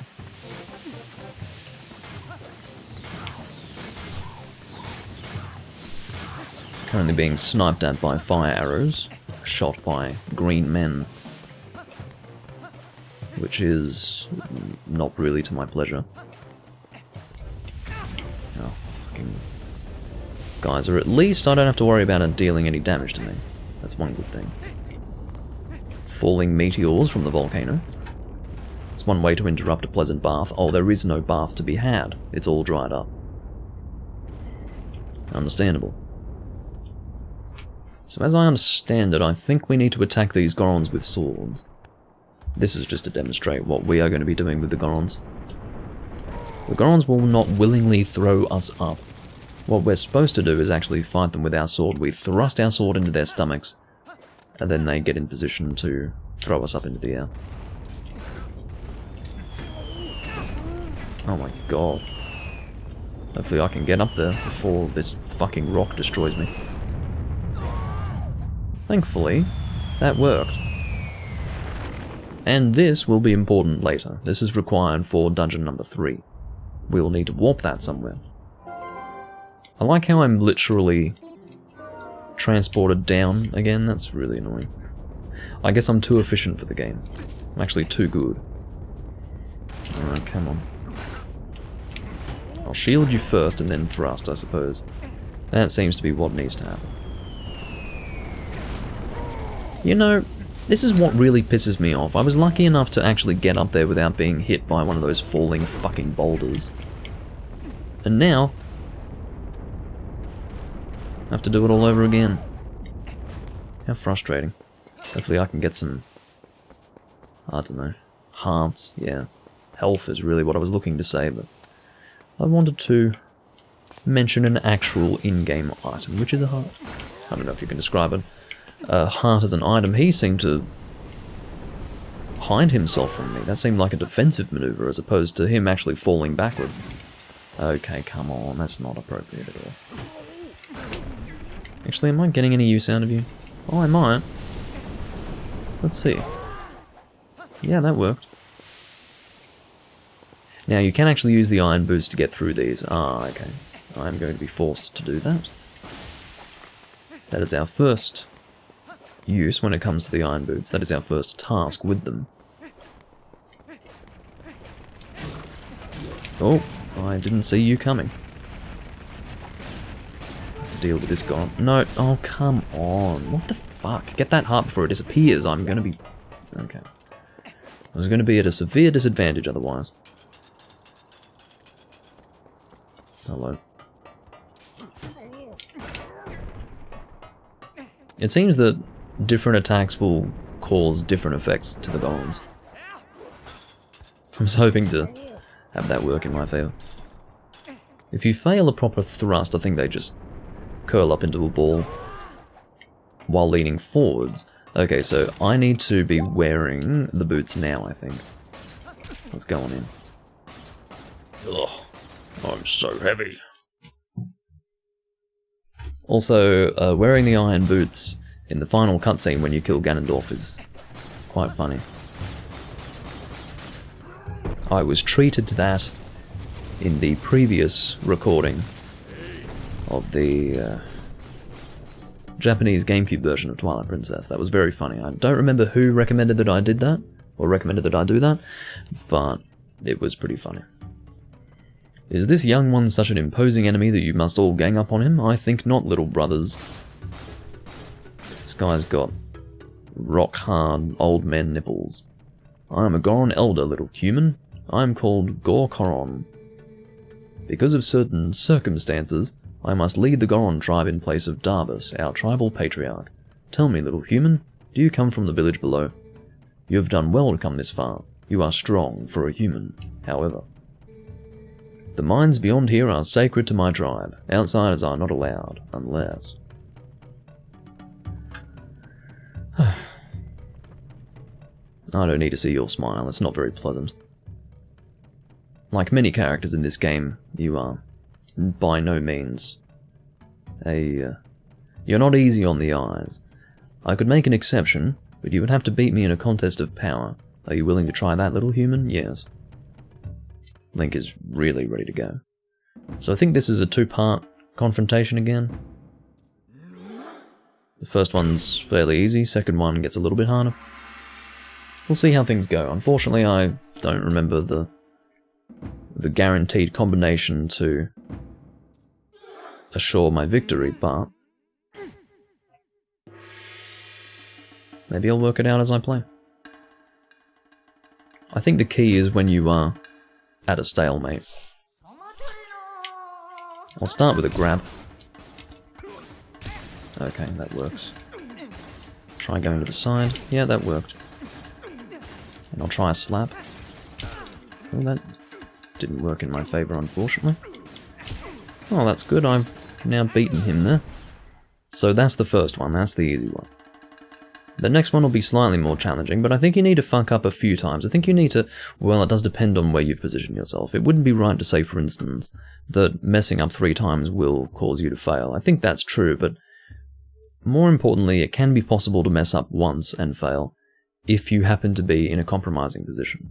Like if you have your back to the edge, because you've gotten him there, then you can fail in one go. Young warrior, you have a strong will and sharp eyes. Fine traits. Want to see how well you can use them? You have seen it, I would bet. The mountain, erupting without pause, is... Wait. Was that really the... Oh, I thought it was a 2-part confrontation, so I just fucking destroyed him in one go, basically. Fair enough. When the mountain began to rage, all 4 of us elders and Darbus, our patriarch, went inside to investigate its anger. That was actually quite anticlimactic. I fucking destroyed him. When we have a treasure that was entrusted to us by the spirits, and we must protect it... Oh, I didn't read that properly. We have a treasure that was entrusted to us by the spirits, and we must protect it. Do you understand? But the moment Darbus reached out and touched the treasure, everything went wrong. He collapsed, and before our very eyes transformed into an unspeakable monster. He began to rage through the mines, trailing ruin behind him. And the eruptions grew more frequent and more severe. We used all of our strength to seal him deep inside the mountain.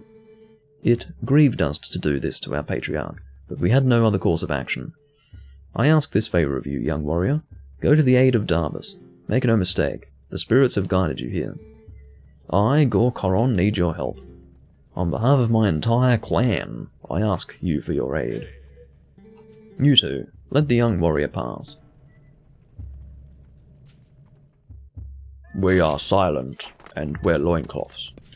Well, I really did think it was a two-part confrontation, so just as well I treated it that way. No reward from Master Sword, however.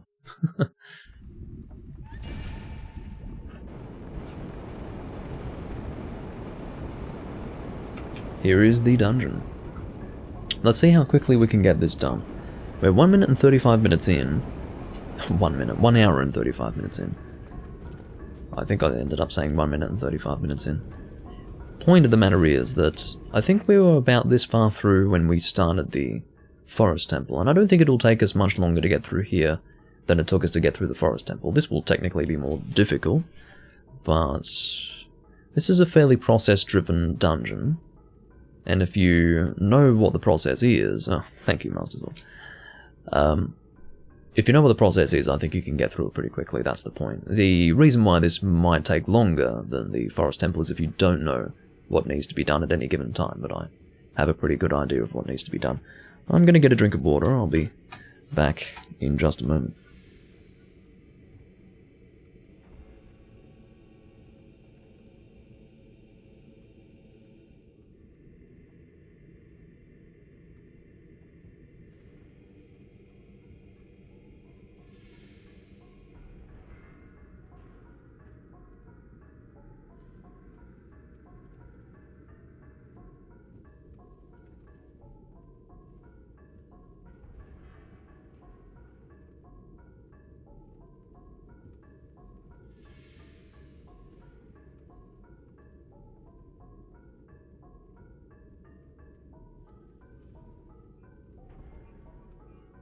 Just want to make sure that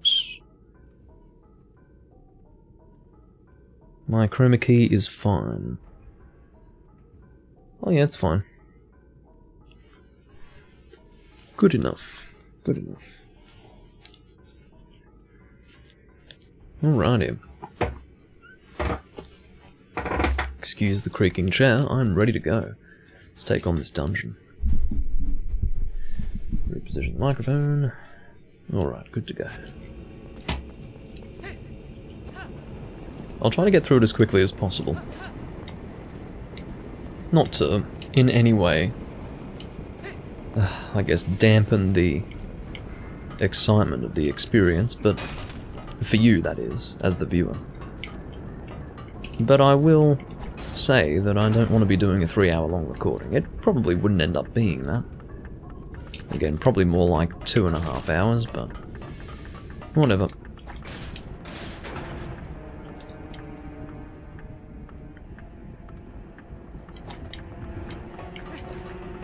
We'll see how things go here. I think it might be necessary to do this a second time. Maybe not, I don't know. I seem to recall needing to backtrack at this particular part for some reason or another. I've done that a few times in the past. Should be fine for now, but... Hello, you can go away right now. You can get out of my face. He's actually dying in the screen where I'm picking up money. That's one way to add insult to injury, isn't it? I can continue in that direction, but I'm going to first and foremost see what's over here. I think this is the backtracking that I was talking about. But is there anything worthwhile over there? Probably not. For now, I think we will just continue over here, unless we... Oh, I see. Okay. It's not a matter of what's worthwhile or not worthwhile, I think it's a matter of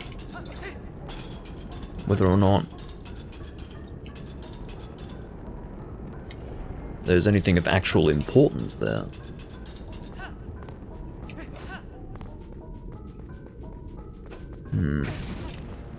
Where is the switch for that? It is indeed somewhere. It must be one of those ones over there.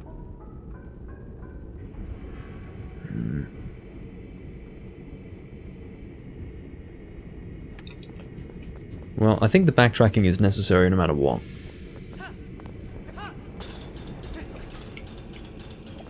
Let's go down here. Follow the natural path forward.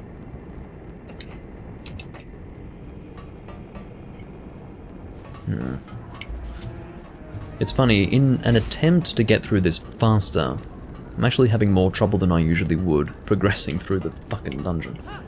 So how about we just play normally or something, I don't know. Does this stop the fire that I really want to... No, that one's still going. Why? What does that mean? Oh, don't do that! Why did you just randomly decide to not jump there? What's your problem? This is a great way to waste your time when you're instead trying to get through this dungeon quickly. Honestly, what a joke. Okay, let's try that again, I suppose.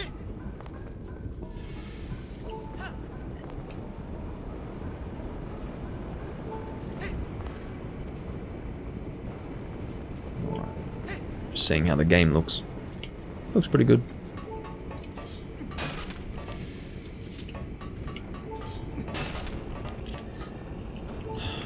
I feel like there's a switch that I'm missing. It's not all that encouraging when you're sort of stuck in the first fucking area of the game. Or the first area of the dungeon, that is to say. Okay.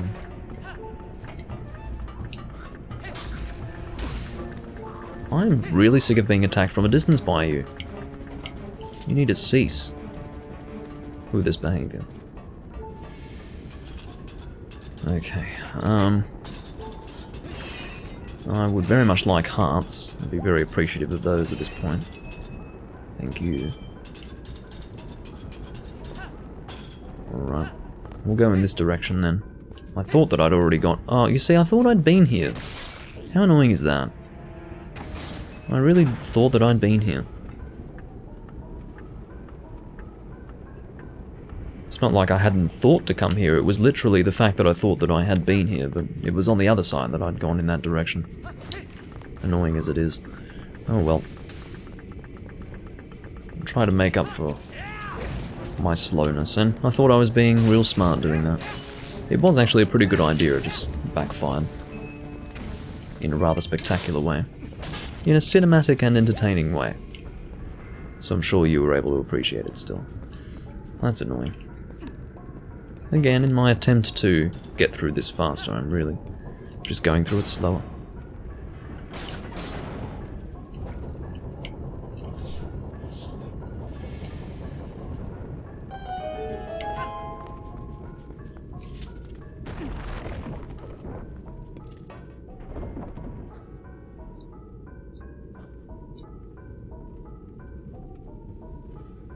We've got these magnets here, but they are not currently operational. When they move, they will also be on, basically. They will start to pull anything that is, for instance, made of iron towards it. But they're not activated just yet. That'll be for a little bit later in the game. Well, I keep saying the game. The dungeon is what I'm trying to refer to, not the game as a whole. Don't do the shit. Oh. That's one thing that I don't like, I have to say. I don't like it when Link's doing his fancy sheathing maneuver. It's fun every now and again, but I really am getting sick of it. It doesn't really do anything for me anymore.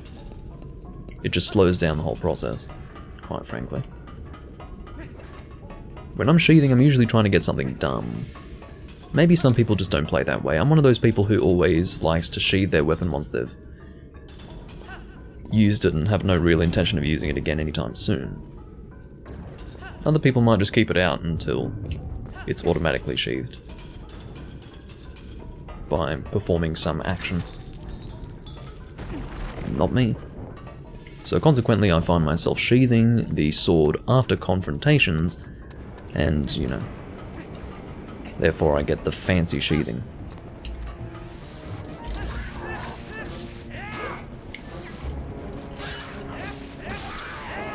The more aggressive you are with them, the easier they are to kill.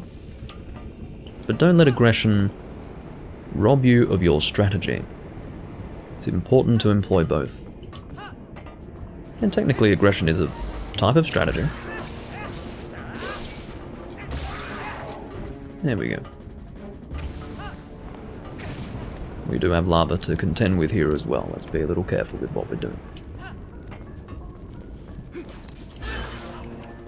Let's not allow haste to result in constant failure. Just constant small failure as opposed to the occasional major failure. I don't find the former to be better than the latter necessarily. I do believe that the iron boots are required for this. There are certain things that you pull in this game that don't require the iron boots, but you might think the iron boots are required. This is not helpful at all. I'll probably time it a little better than that. Should be able to make it. Only barely. Only barely.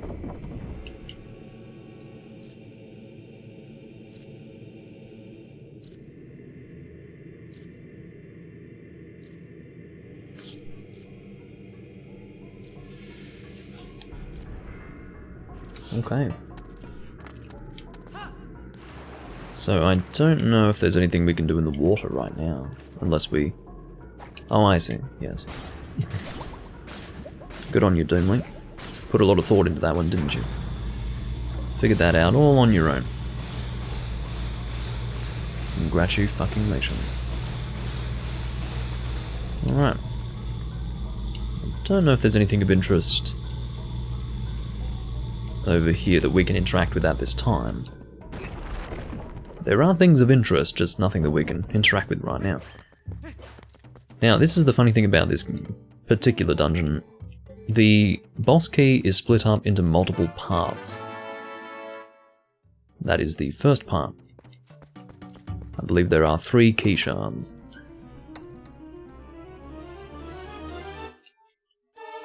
There is the dungeon map. Alright.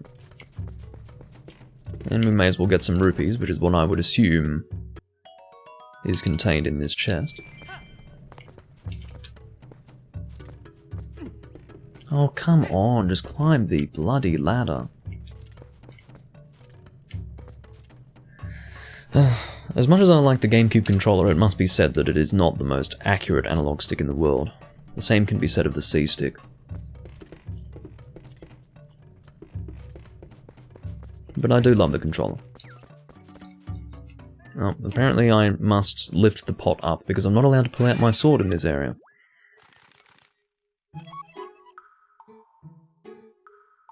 Now, I've seen your stream briefly, Master Sword. I regret to say that there's not much going on. You don't have a working mic at this stage, and rather than recording the game, you seem to be recording the OBS window, which is a bit weird, but anyway. I'll be right with you, so if you want to warp out, just let me know. Oh. Well, thanks for highlighting that again. Alright.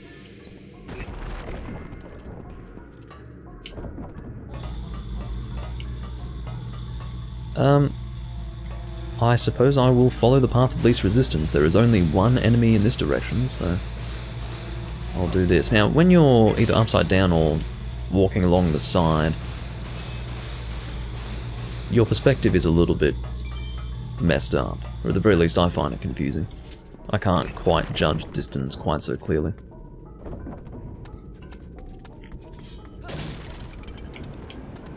Alright, so stepping on this should send me on a magnet, yes. No, can't roll. So again, perspective is a bit confusing here. I want to go this way. We can actually see where we can go by looking at the map. This will always be a little bit slow going because again you can't really roll here, so what I will be doing is going this way first. I think there's a piece of heart and a key, if I can remember that correctly, which I'm probably not remembering correctly, but I'm actually trying to thrust right now. I do not want to be sent flying off the fucking ceiling because I've tried to do a thrust, and then the game chooses not to allow me to thrust for some bloody reason.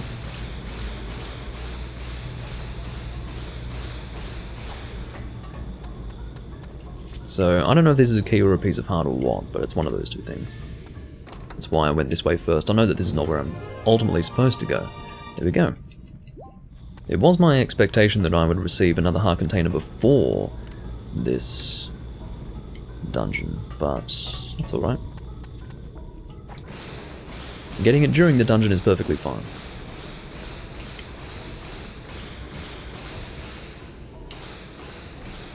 Now we have to slowly but surely make our way over to the eastern side of this room, but we have to first go west, then down to the south, and then follow the path that will take us to where we want to go, towards the east. Patience is what's required in this moment, basically. It's a bit of a long journey. But we don't want to be one of those people who needs instant gratification in their lives, do we? No, thank you. It's just I'm feeling like I want to be nice and quick as I go through here this time. And I apologize if that in any way adds a stressful element to the experience.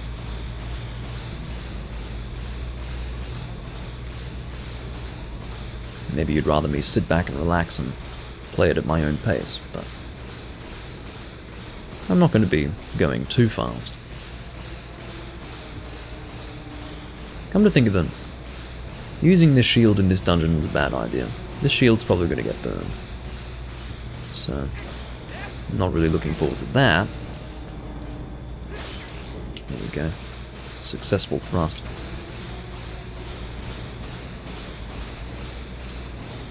But yeah, this shield is probably not going to last. Maybe Marlow Mart was open, and I hadn't noticed. Because I believe that's where you get the Hylian shield. But either way, we just don't want to be relying on this shield too much. I'm surprised that it hasn't burned, because I was being attacked from a distance by fire-spitting enemies. So, it's quite shocking that I didn't enter. And I also fell in lava. Why is my shield still intact? I can't believe it. This is the most sturdy Ordon shield in the world. The most sturdy wooden shield in the world. More specifically. Well, less specifically, but, you know, to refer to its composition, yeah. This keys can fuck right off. Now, if that were, for example, a flame keys or a fire keys, however you want to say it, and I became immolated as a result of being attacked by it, then that would probably burn my shield or something, I don't know, but yeah. That's the impression I have. Now this starts to move.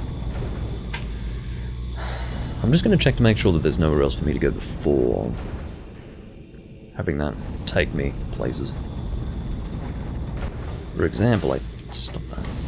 For example, I think I can go up here, possibly. Wait, that's where I came from. Okay. I saw that in the scene that was demonstrating what was happening with the magnet, and thought that was somewhere that I hadn't yet been. Turns out that is not the case. And this switch is going to move another one of the magnets. You can see that the switch does actually depress slightly as I stand on it, which is to show that it will move based on the weight that's placed on it. But we need a little bit more weight, that's the point. And we can stand right here, and this should take us to where we want to go. Well, I'm thinking anyway. Getting out of here. We waited for the perfect moment to strike. Oh, I'm immolated as we speak, and it turns out that the shield is still intact.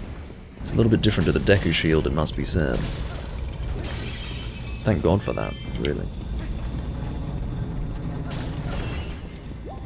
Alright. Continuing on in this direction. As you do. I'll probably keep with this. I was going to maybe equip the slingshot, but I don't think the slingshot's very useful. I think actually the Gale Boomerang would be more appropriate for the same use case scenario. Because the slingshot really doesn't do anything. Although it would be appropriate for this situation, I think, but even having said that, let's see if it can actually do anything. My guess is that it can't.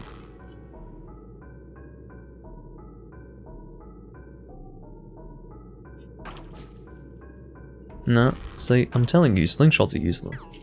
As I suspected.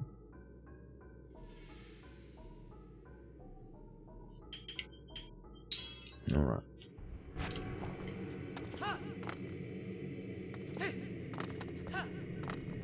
No, that's no problem, Master Sword. It's not really advice so much as... I mean, what I would say to you is that you can really look at how my stream looks and then look at yours and make the comparison on your own. Ideally, you wouldn't have an OBS border around the video. It's just more distant.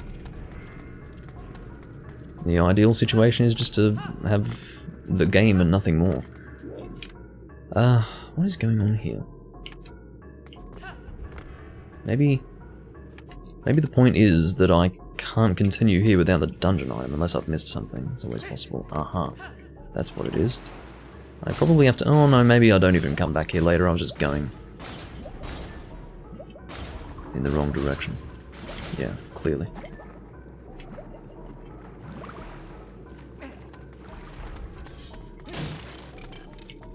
There we go.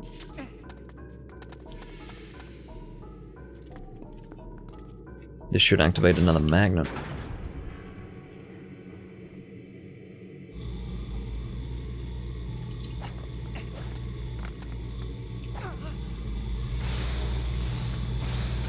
Okay.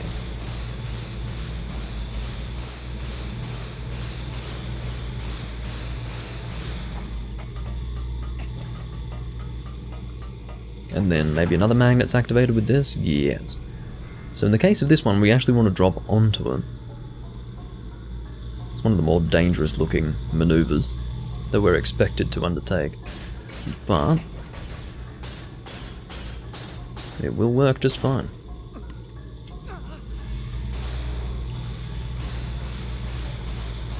This game really is a bundle of fun.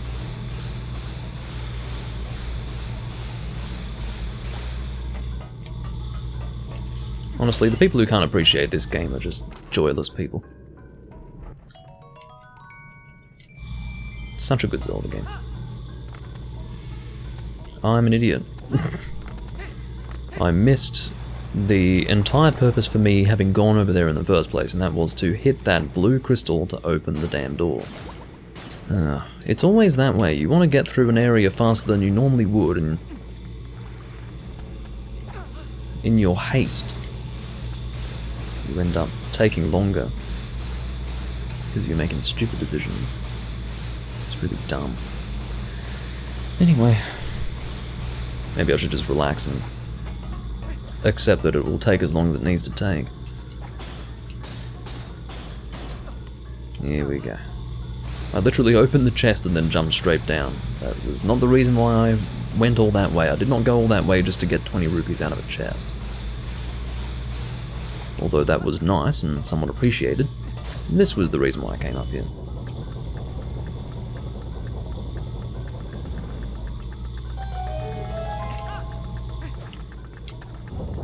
Good day. Now these Beamos here, we can deal with them later on.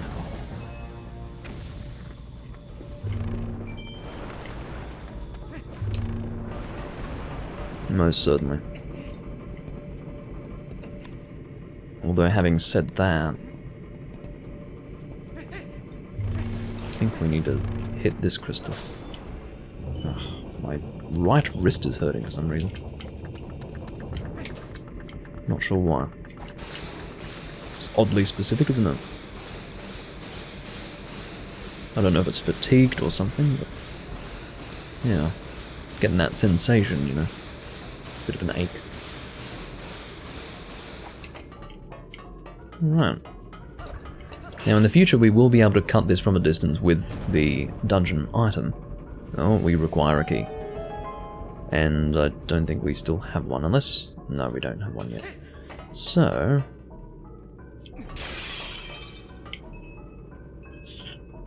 I'll have to work out where we can acquire one. There it is. No problem.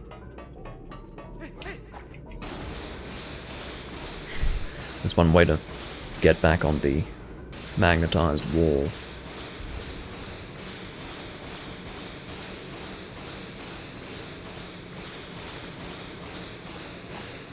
I mean, there's no guarantee that this is the key, but I would be very surprised if it wasn't.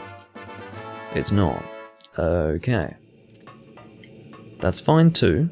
I don't mind a piece of heart every now and again, but to be completely honest, I think I'd like a key. Oh, I see. This crystal is only to allow you to go back through here. Did I miss a chest? Yes, I think I did. I don't know if this is a key. Given the type of chest it is, I'd say there's a good chance that it is a key. It's a weird fucking place for there to be a key. It's very... Oh, how nasty is that? That really is nasty. That's basically the game forcing me to waste my time. Oh my god. And that's just an example of knowing the dungeon being a good thing when you want to get through it nice and quickly, whereas in my case I don't remember it clearly. I don't know step by step what I need to do. I can work it out as I play without any real difficulty, but things like that still have to be learnt through trial and error, which is annoying. But that's all right. The more I try to finish this within a specific time, the more I'm going to find myself frustrated in situations such as those, so I'll let go of it. I'll just let go.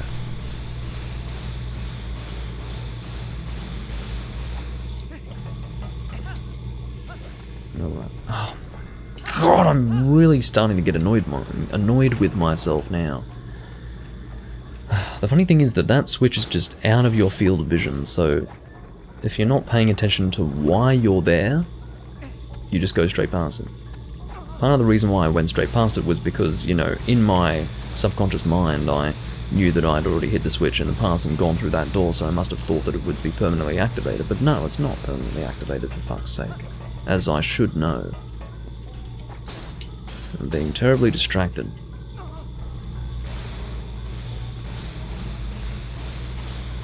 It's very annoying.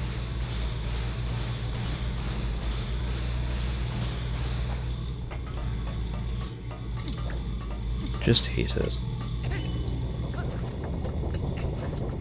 Alright. Now that we have the key, we can continue on. Up you go.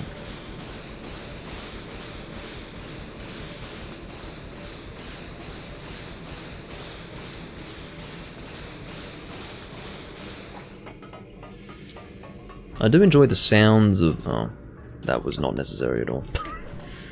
Not necessary at all, Doomlink. You really are taking the longest route to get anything done. Poor bastard. What was I going to say? I like the sound of walking on iron in this game. It's a rather satisfying sound.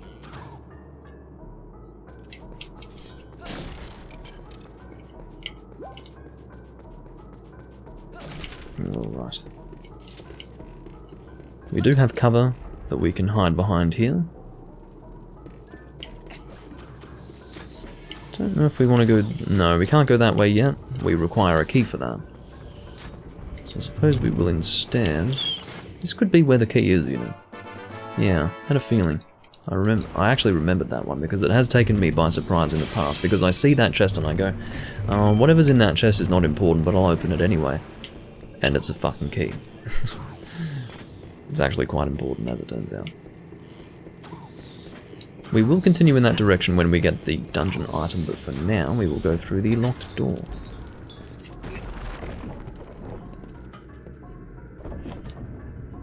Alright. Survey this room a little bit. Do we want to go down before we continue at this level? I don't know. I don't think I usually go down before continuing up. No, let's just continue with this level. That might be so that we can get back here in the event that we fall. That's likely what's going on now. Oh, yes. I do remember this fairly well. Going to be quite aggressive here. My aggression and my less than elegant playstyle is doing me no favours at the moment.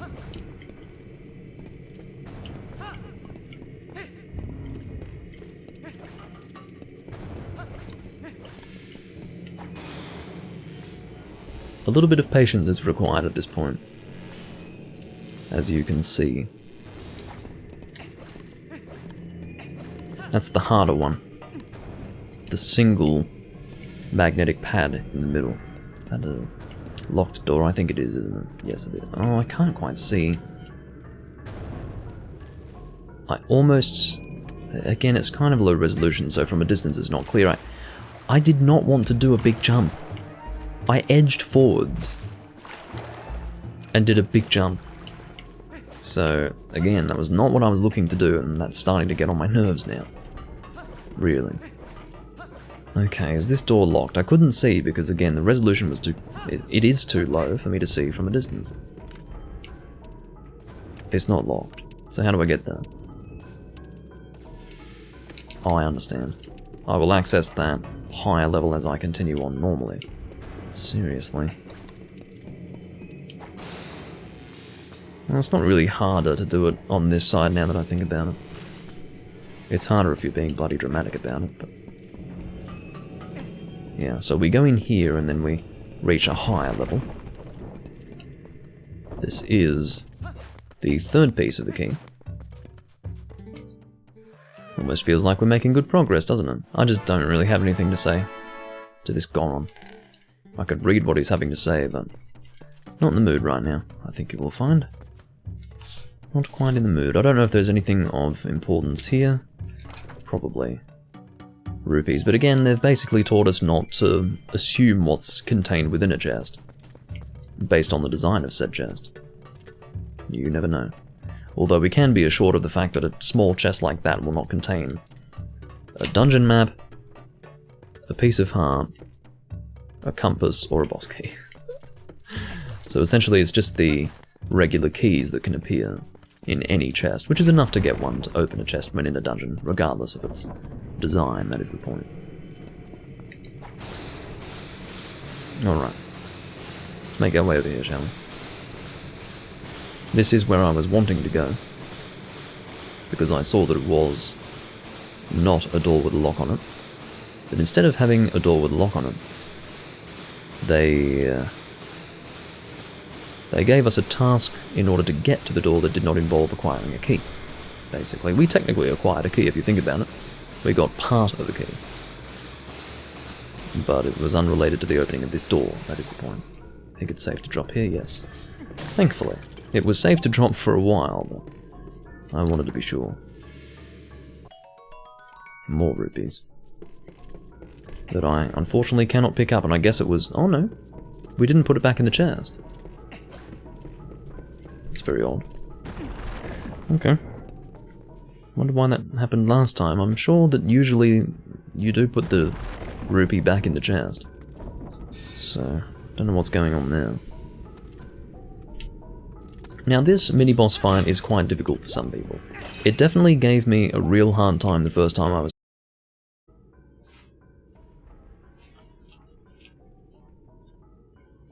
Hey everyone, well, I'm back. I don't really need to give you an introduction because this is going to be in the middle of the VOD that you're watching. What ended up happening was I lost connectivity due to network instability, and so I had to stop the live stream. I am continuing from where I left off, rather abruptly, and it is the next day. I would have much preferred to have been able to complete that in a single sitting, but I was not able to do so, annoyingly. Apparently this session has been going for 13 hours, so had I decided to play for as long as would have been necessary for me to be sitting here right now without stopping the recording, it would have been a 13-hour recording, which is always fun. But needless to say, that is not what's going on. I had to stop and then restart, annoyingly. But it didn't really end up being much of a problem. I don't think anyone was watching live anyway. And if they were watching, they weren't saying anything. So, and no one, you know, came into the Discord wondering where I had gone or anything. So yeah, I mean, that is the best case scenario. Obviously, it's not great to have no one watching you live, but at least no one was left disappointed by the abrupt end to that live stream. So we are going to be taking on the mini-boss. I was just talking about how he has given me some difficulty in the past. We'll see how we perform with him. I don't really know how to feel. I feel like I've been doing reasonably well with this game section's mini-games, I guess. I mean, I wouldn't call this a mini-game, but you know, I was doing pretty well with the sumo wrestling and all that, so I suppose maybe I'm in good stead to complete this fight without much difficulty. We will have to see. Just want to make sure that everything's fine visually. I am this time covering part of the rupee counter. You're going to have to live with that.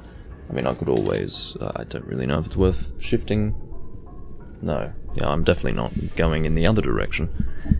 If it were to shift what is for me into the right direction, yeah, I would probably do that, but...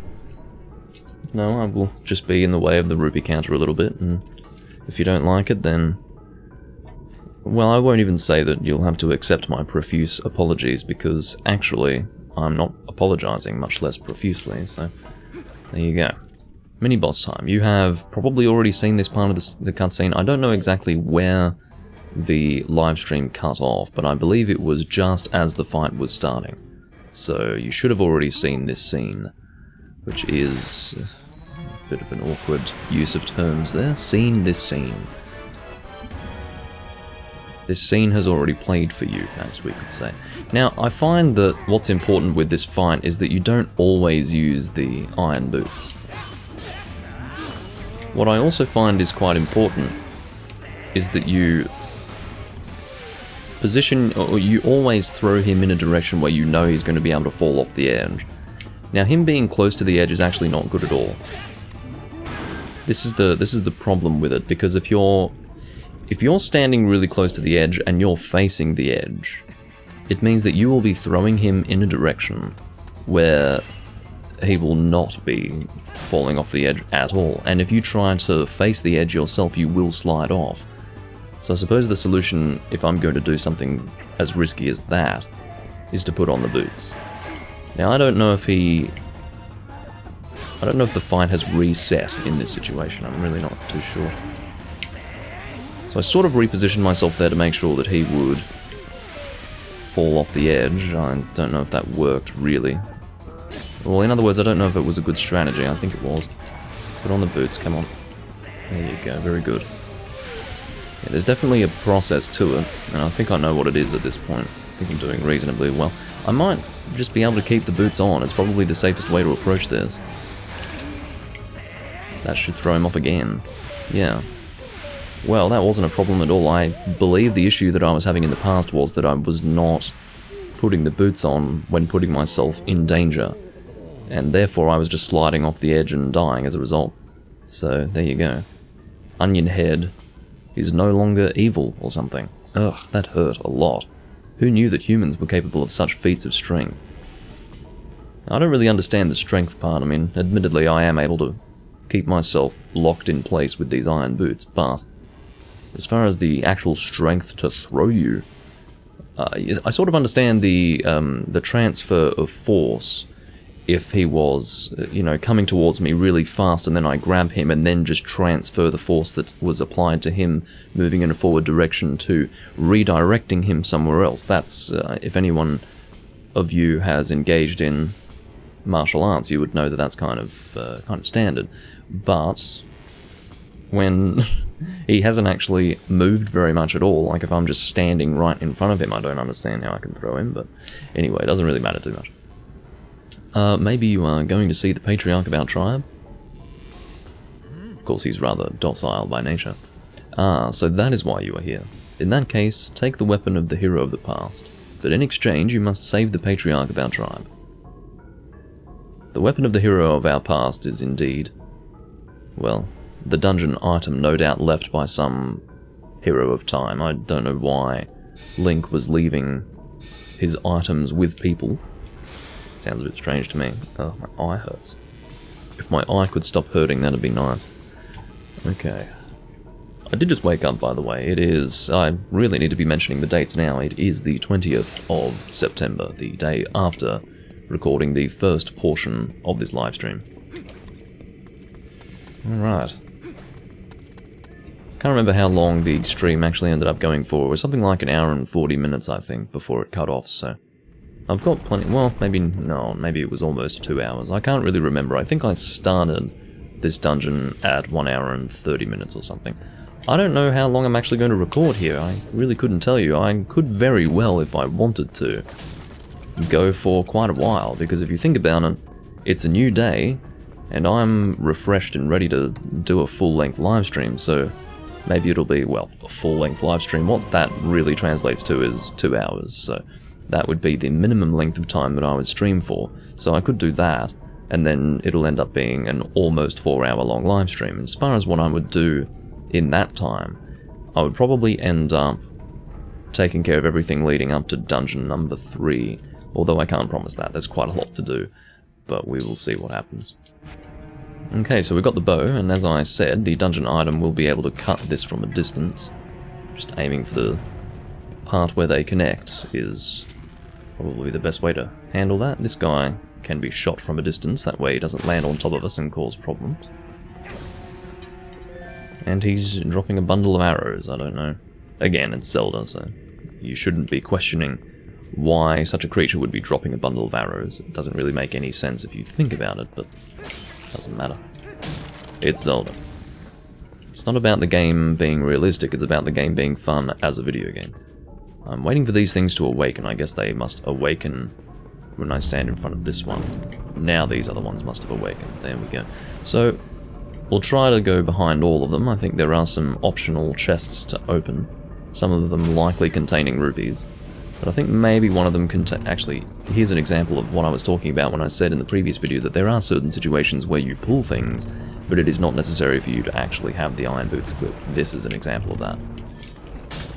But yeah, I don't really know what's hanging around behind these BMOs, so I will collect a yellow rupee that I can't actually make use of because I'm at the maximum level for my rupees in this wallet. But yeah, I will go and investigate what's going on here. See what's around. That thing respawned or something. And by that thing I mean the thing in the room to the right of my current position.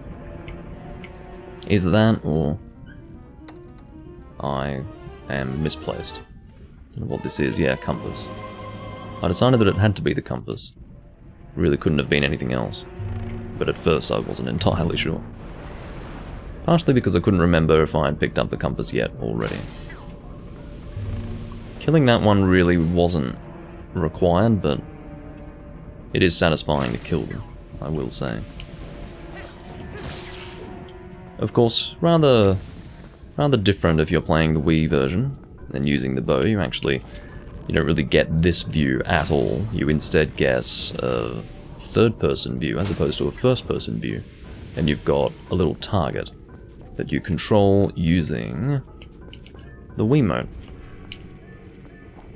Obviously in conjunction with the sensor bar. And, I don't know, I haven't really experienced it. The closest to that I've experienced is Link's crossbow training. I don't believe I ever played this game on the Wii. I might have played it back when the Wii was fairly new with a friend, because he had this game, I think. But I might have just watched him play. Either way, if I have actually played, technically, Twilight Princess on the Wii, it was for a very short time, and it was so long ago that I have no recollection of how it feels. All I can liken it to really is my experience in Link's crossbow training, which is fine. It's not unpleasant, but it's not Zelda as far as I'm concerned. I don't like gimmicky motion controls in my video games, so naturally, it is my belief, and I do contend, that Twilight Princess is better on the GameCube. Ah, you're here at last. I heard that you might pay a visit, young human. I am far-sighted in all things. Literally all things, apparently. Here you go, the last key shard. Combine all 3 shards. Now, you oftentimes walk past this guy, because he's a little bit hidden. If you think about it, there is a process to getting this key that you normally wouldn't have to undertake. Point being that it's out of your way. All of the other keys you just happen upon because it's on your way to wherever you're going next in the dungeon, whereas this... yeah, that'll go back in the chest. Whereas this is actually not on the way to wherever you're going next in the dungeon. You have to actually, first and foremost, be aware of the fact that you are able to kill the BMOs with the bow, and then second of all, pull them, and then go into the room. I mean, obviously if you're missing a key shard, and you get to the boss door, you just look at the map and see what rooms you haven't gone in, and you very quickly realise which room contains the key shard, but that's annoying if you've already gone through the dungeon Oh, here we go. It's very annoying if you've already gone through the dungeon, and you have to go all the way back to that room. You can be rest assured that you're not going to be entirely confused, but that is not to say that you won't be having to waste your time. Jeez, 9:53 already. Gotta be joking. I don't know if I do want to do a full-length recording. I've got other things I want to do today. So, which is fine. Again, it's not going to be an issue for you watching the VOD, because obviously I did record plenty last night.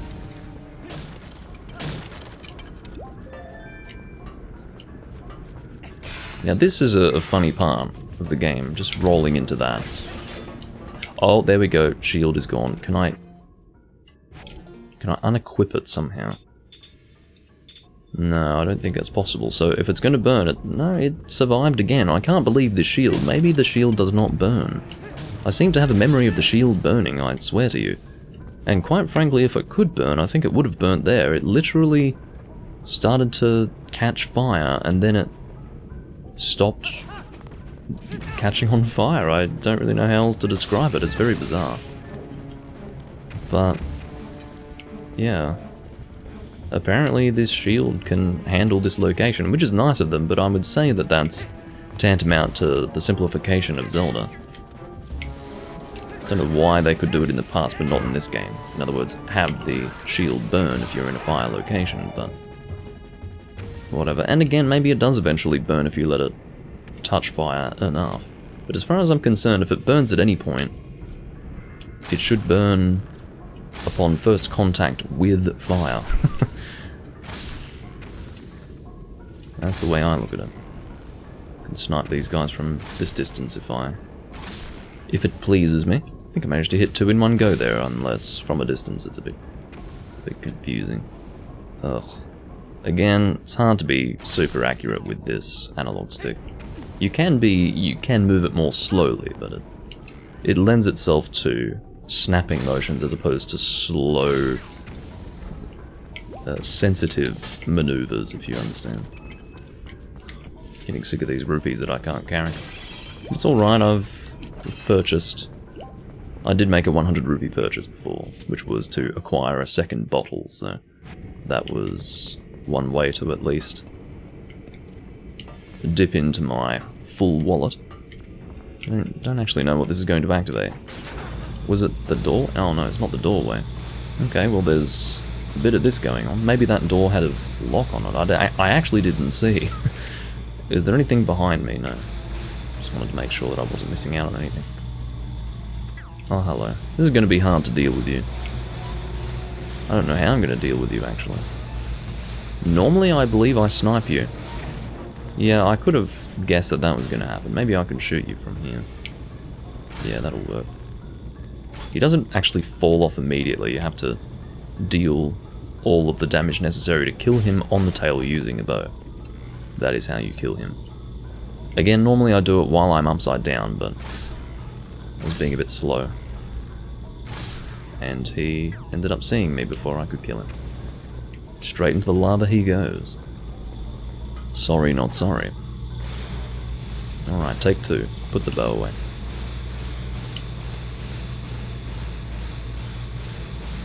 But yeah, the plan was to do Twilight Princess last night so that I wouldn't have to do it this morning. My plan was this morning to do 3 Ultimate.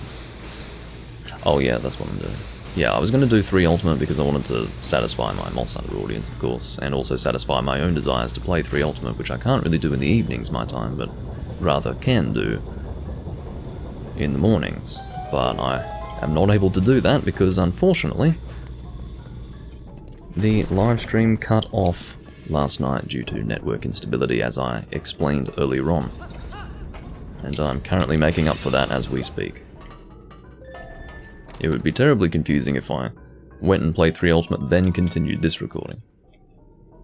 Well, if I ever need rupees for whatever reason, I can come into the Goron Mines and get some. At the moment, we've got 100 sitting in chests that are unopened. Oh, come on. If you cut one rope, you cut them both, that's the point. So you can aim for just one rope. Go, and this is going to take us to somewhere. I don't know exactly where, but apparently here. I'm assuming that's where it's taking me. And then that's just returning to where I came from, right? I believe so. We'll have to work out where the boss is. I think the boss is, yeah, north and then west. Okay. Well, now that I'm in this room, I wonder what the access point to the boss area was. I asked the question because I didn't... Oh, that's what it... Yes, I remember now, yeah. It's in that main room. I'll have to do this again, which you saw many times before. And of course I had to do it this time, as in today, because I had to manually make my way back to the mini-boss room from the start of the dungeon, which was good fun. But yeah, that main room where I said that we could only continue in one particular direction with the dungeon item, that is where we are headed. And indeed we do have the boss key in hand. It is not a typical boss key. It neither looks like a typical boss key, nor do you acquire it in the normal way. But it is the boss key, for it opens the boss door and it is a key. I don't know if it has a special name. I think they said the key to something or other, whatever that would be, but as far as we're concerned, it is the key to the boss room, so... Can you... I like how he tried to climb that, that's really entertaining. Okay. Now this is the main room. We can access some optional items, or perhaps not. Well, those chests are likely optional, but the point is that there are some Beamos to the left over here that we can kill now that we have... Come on. I know, I'm under attack. That's normal. I'm used to that at this point. I've been here a few times before. But yeah, now that we can kill these Beamos, I think we can access something optional. Like, I think that's a door. Maybe it's not. I don't know what it is. Maybe there is no reason to kill these Beamos. And when I say these Beamos... Oh, there you go. So, I was right in that this gives access to an optional area. This could be a heart piece. I hope it is. That would be great. Sometimes you do get stuck on physical objects when you're trying to skirt around them. Oh, yeah, well you can explode, that's quite fine. Again, not entirely sure what's up here. But I do have my hope. Oh, maybe this is required to continue. Turns out this is actually required to continue through the fucking game. I had no idea. Here I was saying, oh, I have access to an optional thing now. No, I don't. I have access to something that's required to continue through the damn game. I mean, maybe you can continue without that. It's possible, but... you would do so with great difficulty, I would imagine.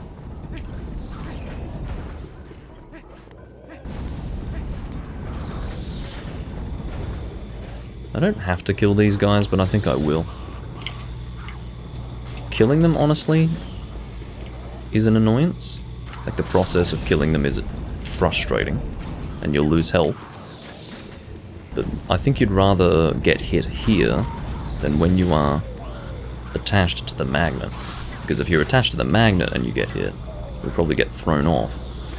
And that would be very, very time-consuming.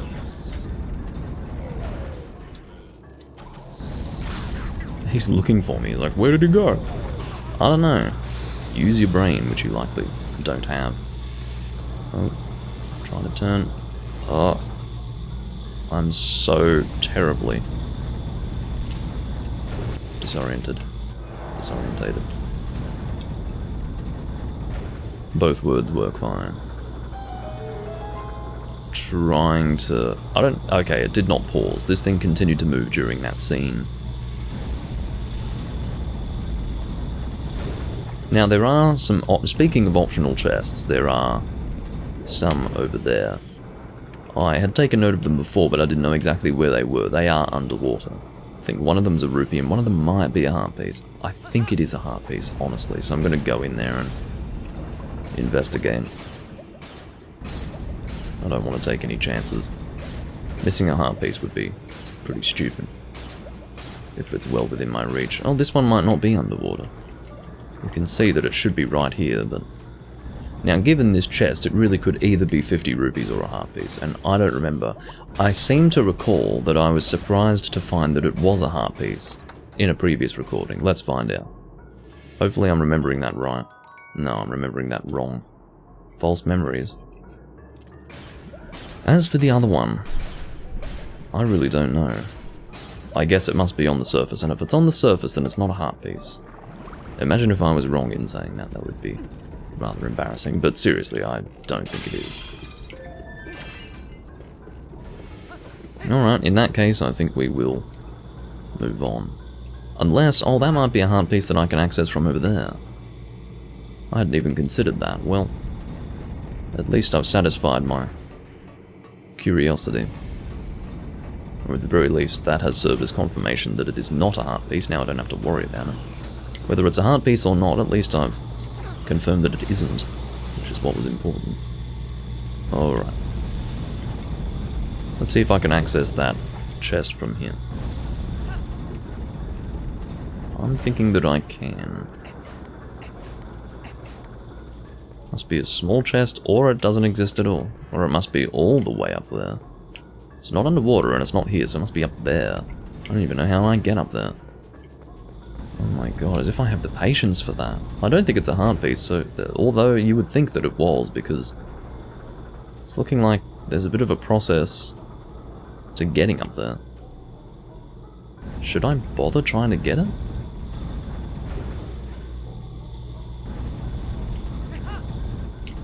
If it's rupees, I'll be pissed. I've got the time, I don't feel quite as rushed as I did in the previous half of this recording, but I'd be pretty annoyed if it were just rupees, having said that. Now that... Yeah, I don't know how the fuck I'm supposed to get up there. I suppose you have to come back later with the hook shot, or the claw shot, I should say. Yeah, that's looking like a claw shot. Yeah, that is absolutely for the claw shot. And I can't very well use an item that I don't yet have, so that will be for later. Interesting. I completely forgot that there was something to claw shot to in this dungeon. I don't know if it is a heart piece. It must be, because that's a lot of effort to go to get something that's not a heart piece. As far as what would be of equal value, I don't know. The only thing that's really of equal value to a heart piece would be a Poe Soul, if you're... And it's only of equal value if it is your intention to 100% the game, but whatever.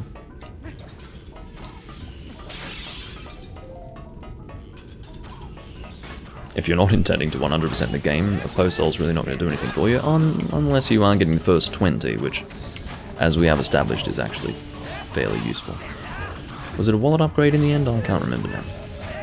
Lots of these creatures here. I don't know what to call them, honestly. I know they've got a name, but they're not Bokoblins. The Bokoblins are the purple guys. These guys, I don't know what the fuck they are. They're creatures of Ganondorf. Got a few guys here.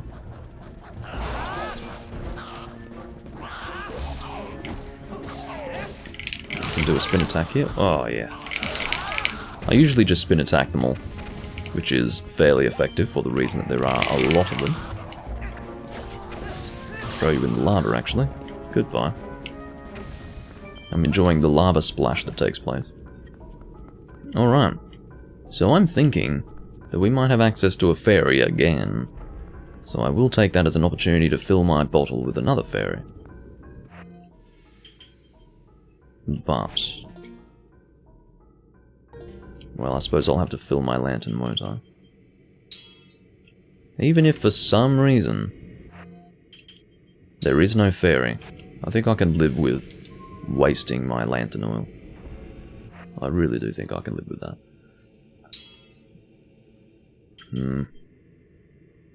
What's more intuitive? Bow on Y or X? Because I think I had it on Y before, didn't I? Well, I'll just have to remember that it's on X now. Oh no, it was on X before. I had the iron boots on Y, but We want the bottle on Y for the moment. Looking for a fairy. Of course, I'm swinging the sword at a distance from the pots themselves so that I don't accidentally walk into the fairy. That is the classic.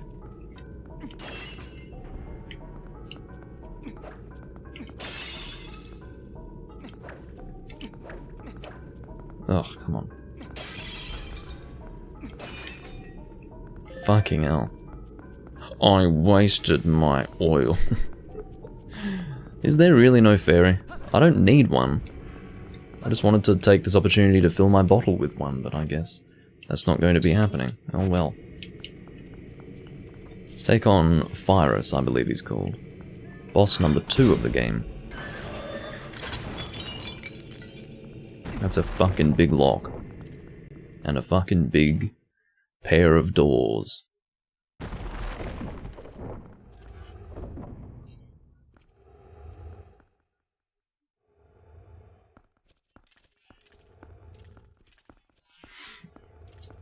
He's all blackened at the moment. He does essentially ignite.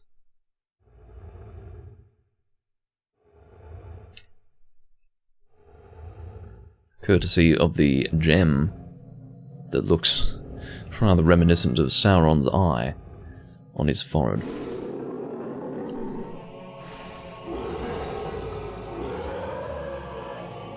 Take it easy, Mr. Balrog.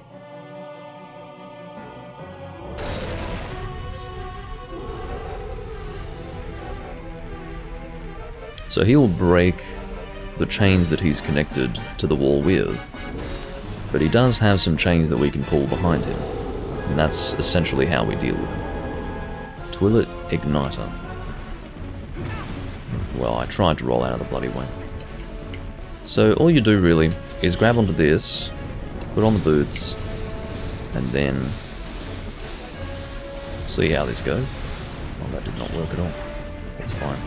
Midna had something to say, so we'll talk to her. Hey, did you see his forehead? I'm sensing some powerful magic coming out of that shining spot on his forehead.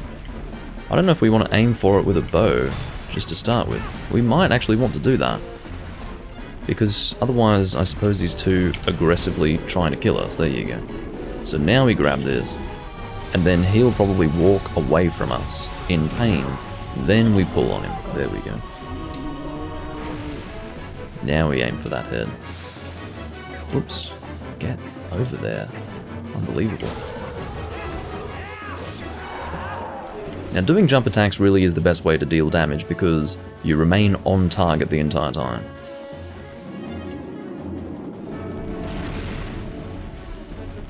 Let's see if I can get him on the turnaround. There we go. Now the iron boots are indeed required for this, it is worth mentioning, although I'm assuming you would know that, or at the very least assume that that is the case. I don't know if you can finish him. There are some bosses that you can use the finishing maneuver on, but I don't know if this is an example of one.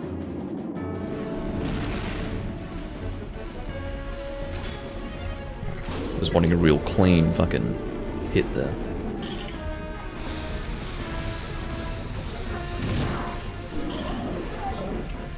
It's a nicely designed boss though. Very easy. All of the bosses are pretty easy in this game, which is fine. I'm not... Oh, you can do the finishing maneuver. And he's dead. Yeah, I don't really need difficult bosses. I don't even need a difficult game. I just want a fun game. That's what is important to me in a Zelda.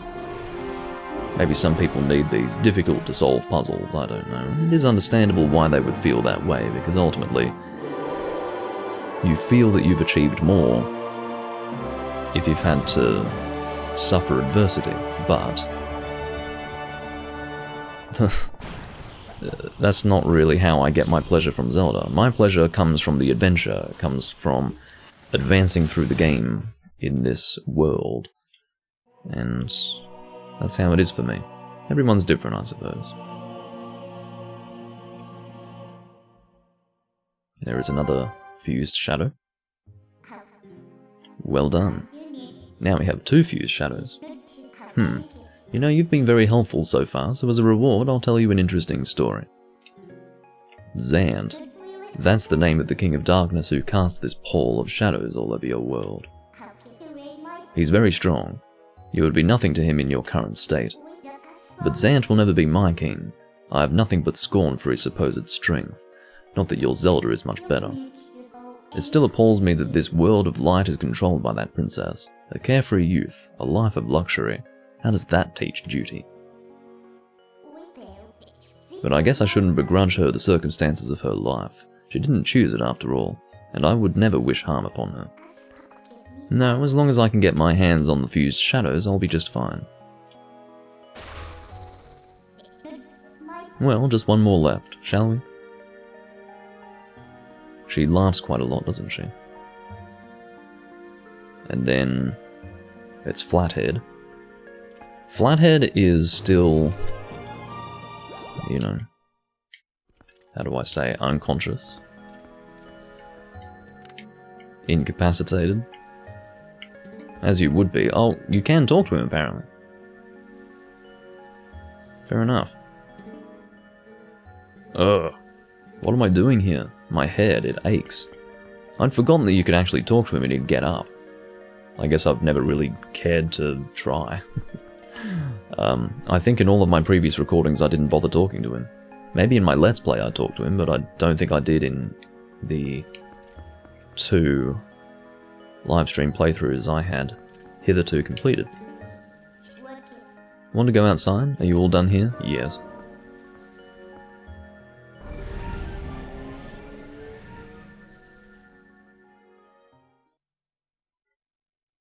Again, I'm not too sure how much more I want to do. This has only been 30 minutes of me sitting here playing, so I'll play it by ear. I'll see when an appropriate point for me to stop the live stream would be. I suppose I could aim to do an hour here, but again, it is part of part 3, so it's not all that important. And again, I don't think I've really got anyone here, do I? No, no viewers at this time. Fine. Heroic Link. North of here, across the plain and past the Great Stone Bridge, in the lands guarded by a spirit, or the spirit Lanayru, you shall find one who you seek.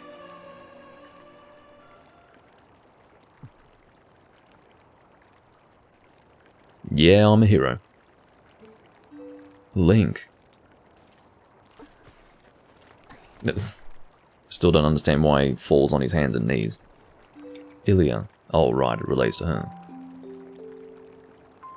Although I'm still not entirely sure if I would be in any way supportive of the fact that he's just fallen on his hands and knees for no real reason.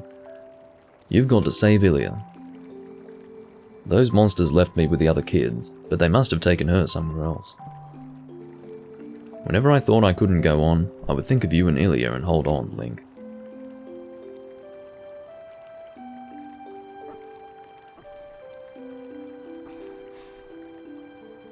See? I'm fine now.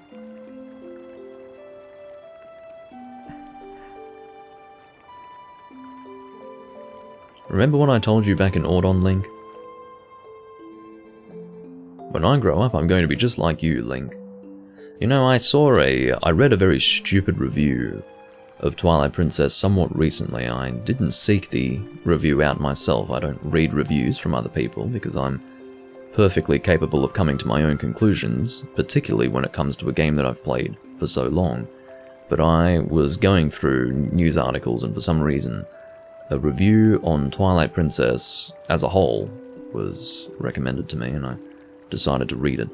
And oh my, it was some of the most ignorant shit I'd ever read. It was incredible, it was actually astonishing. It wasn't one of those things where you're sitting there going, oh yeah, this person's just got a different point of view. No, he was downright making shit up in his mind to fit some sort of narrative. The narrative being a bias against this style of game. And by style I mean more of an aesthetic style, you know, that sort of darker appearance. He was saying things like, Link's not allowed to smile because the game's too edgy. Now, that is such a retarded statement not just because Link isn't really known for smiling in the Zelda series anyway. I mean, when was the last time you saw Link smile in Ocarina of Time, or Majora's Mask? And for that matter, Wind Waker. I can only recall the part where Link, you know, does that wave to Tetra, I think it was. And also when he's waving at Arrel. But aside from that, he doesn't really smile. So, whereas the number of times you'll see Link smile in this game is probably greater than the other 3D Zelda games, but the main point is that Link always has a very soft expression in this game. He's very dynamic. Sometimes he'll be angry or sad or, you know, he's always got an emotional expression. He's not just constantly angry or displeased or anything like that. So again, this person's just made shit up in his head to suit his bias against the darker look of the game. And it's a real shame. Basically, the entire review was predicated on that bias. And it read really poorly. I mean, it was terribly unprofessional. I mean, I don't care how well you write, and he didn't write amazingly well. He was just, you know, normal in that regard, but he just had absolutely no sense of professionalism when it came to reviewing something in a non-biased way. It was just pure, you know, drivel, really. It was embarrassing to read, and the fact that anyone decided that it was okay to publish that on a website really, more than anything else, is reflective of the standard that that website chooses to hold itself to. And I will not forget that. And the funny thing is, plenty of people would read that and go, yeah, exactly, Twilight Princess sucks. Again, I'm perfectly willing to take on board criticisms that are reasonable and hold water, but, you know, if it's downright factually inaccurate, then yeah, I'm going to take issue with it. Anyway, I mean, I'm not going to sit here and dismantle the review, because I wouldn't even do it the courtesy of showing it here, reading it, and even giving it that sort of attention. But the point is that when I talk about people taking issue with Twilight Princess, that's what I mean. There are people who just take issue with it purely on an aesthetic basis, you know, oh, the mere concept of it being a darker game means I'm not gonna take it seriously, I'm gonna say that it's a crappy game or whatever. I mean, it's really not a crappy game, it's actually really good. It's an amazing Zelda game, and it's an amazing game on its own. And I understand that some people might have other Zelda games that they prefer. This is a particular style of Zelda game. But it is Zelda through and through, and on top of that, a person is welcome to prefer something else. But I don't think that I can take a person seriously if they consider themselves to be a Zelda fan but don't like this particular game. I do find that very hard to make sense of. So, you don't have to worry about me anymore, or rather go help Ilya. He's telling me to go help Ilya. Leave the children to me. I'll watch over them, I swear it. Do not let their fates trouble you. Go to those who need you. In Hyrule, countless tales are told of the ancient hero, and your deeds bring them all to mind. Maybe the graces of the great goddesses who shaped Hyrule bear you on your way. Well, thank you very much. And then they bow, which is nice of them. The baby, it would be most certainly infra dignitatum for the baby to bow to me, because the baby is actually, you know, the real hero of the story, as I'm sure the baby thinks, or more than anything else, the baby doesn't give a shit about anything. The baby does what the baby wants to do. That is Marlowe, of course. I don't even want to give Marlowe the respect of referring to him by his name. I don't know if Marlowe's male or female, and quite frankly, I neither care nor do I want to know. So there you go. I suppose I'll take care of a few things. There are some heart pieces that I can gather. 3 that I'm familiar with. But that is assuming that I have access to Barnes bombs. Well, I have access to the store called Barnes bombs, but I do literally mean the bombs that Barnes sells when I say Barnes bombs. So let's see what he has on offer. He does have bombs, but I think, oh, here we go, this is the stupid thing. I believe that I have to go to this counter to buy a bomb bag from him. Welcome to the incredibly fancy bomb buyback counter. Okay, so never mind, I was wrong. So this must be a bomb bag including bombs. Is he just going to sell? Yeah, I don't have one. Okay, he's got a special offer going right now. Not going, but going right now. My bomb bag premium kit. Again, the word premium is slipped in there, which is basically a marketing term that has absolutely no meaning whatsoever, and quite frankly, I would beware anything that calls itself premium. There are exceptions to that rule, most certainly. But most things that call themselves premium are anything but, because basically the product cannot speak for itself in terms of quality, probably because it's bad, so they put words like premium on it. That's the point. And, you know, you have the word premium, but you don't actually have to follow it up with any sort of evidence to support it. Oh, we just call it premium because it's, I don't know, premium. And people go, oh, it's premium, I'll buy it. It's a very weak and low, it's a very down marketing term.